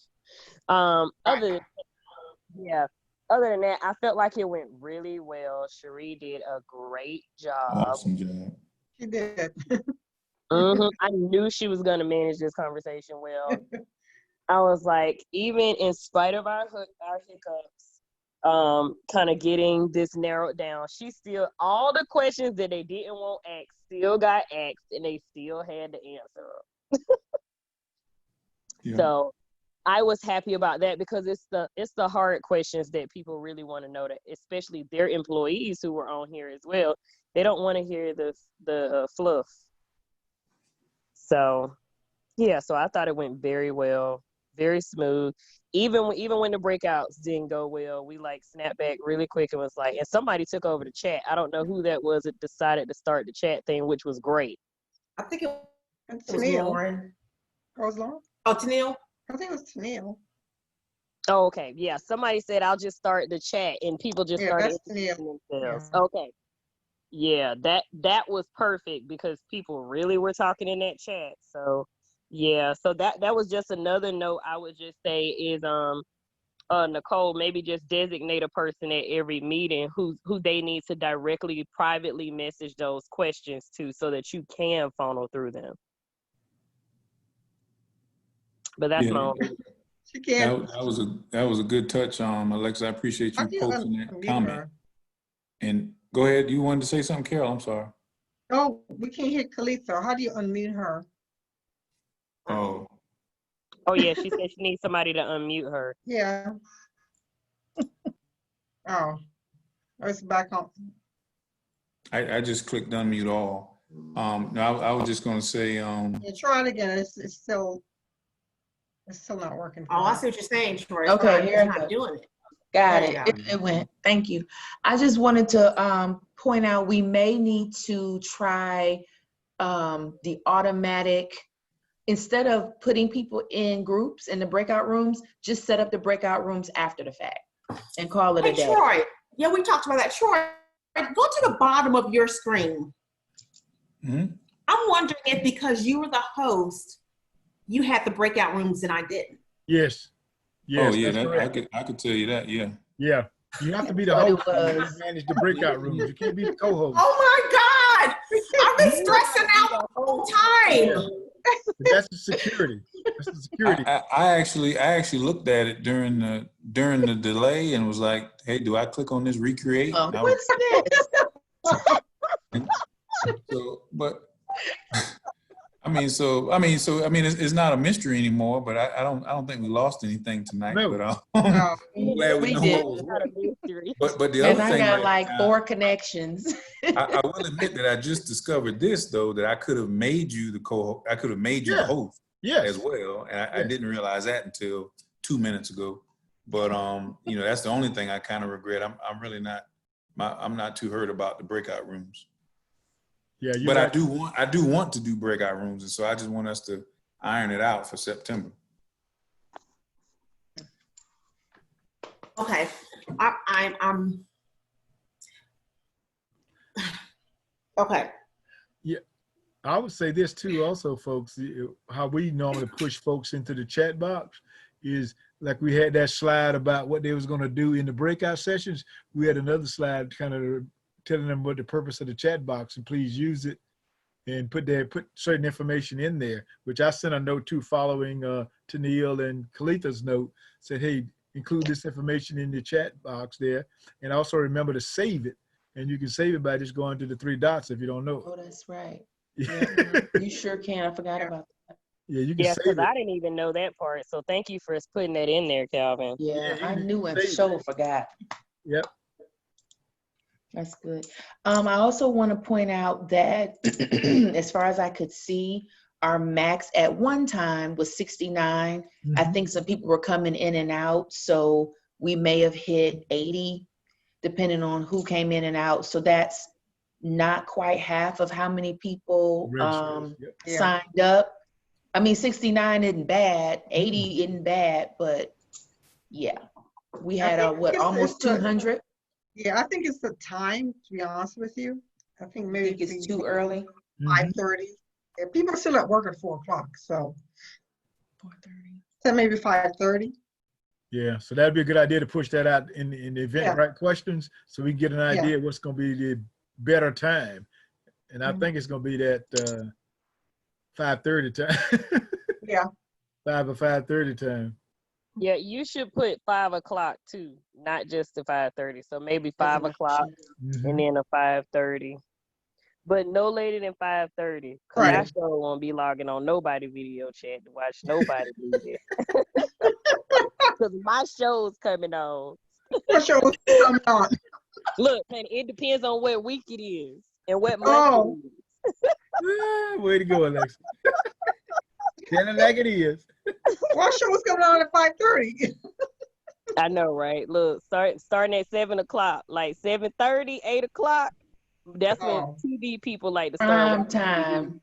That's prime time. Alexa says she's gonna drop the mic.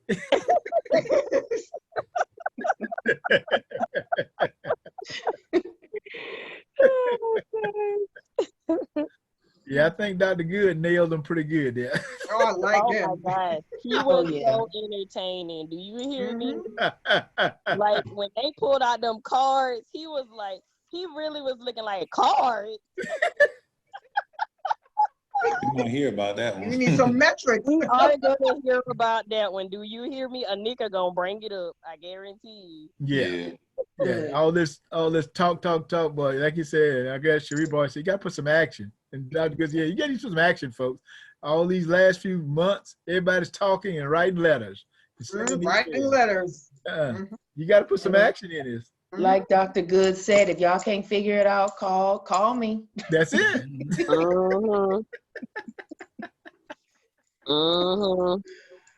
He did give them their kudos though and say y'all are light years ahead. And I saw you do it too, Troy. So it was in writing and it was said verbally that PNC was ahead. I mean, they did give $1 billion to the Black community, even though we found out they don't even have a plan for that $1 billion.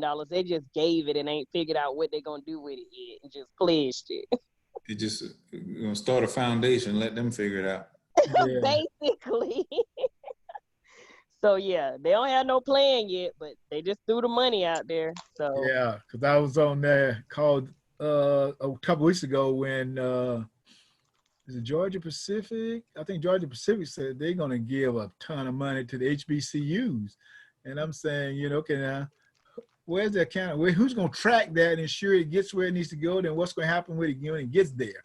Especially when it gets there. Jeff Bezos' ex-wife just gave some money to some HBCUs. I know Morehouse was on the list. I don't know where else it went though. Oh yeah, Mackenzie, what's her name? Mackenzie Best. Yeah, I saw some big pledges out there. Woo.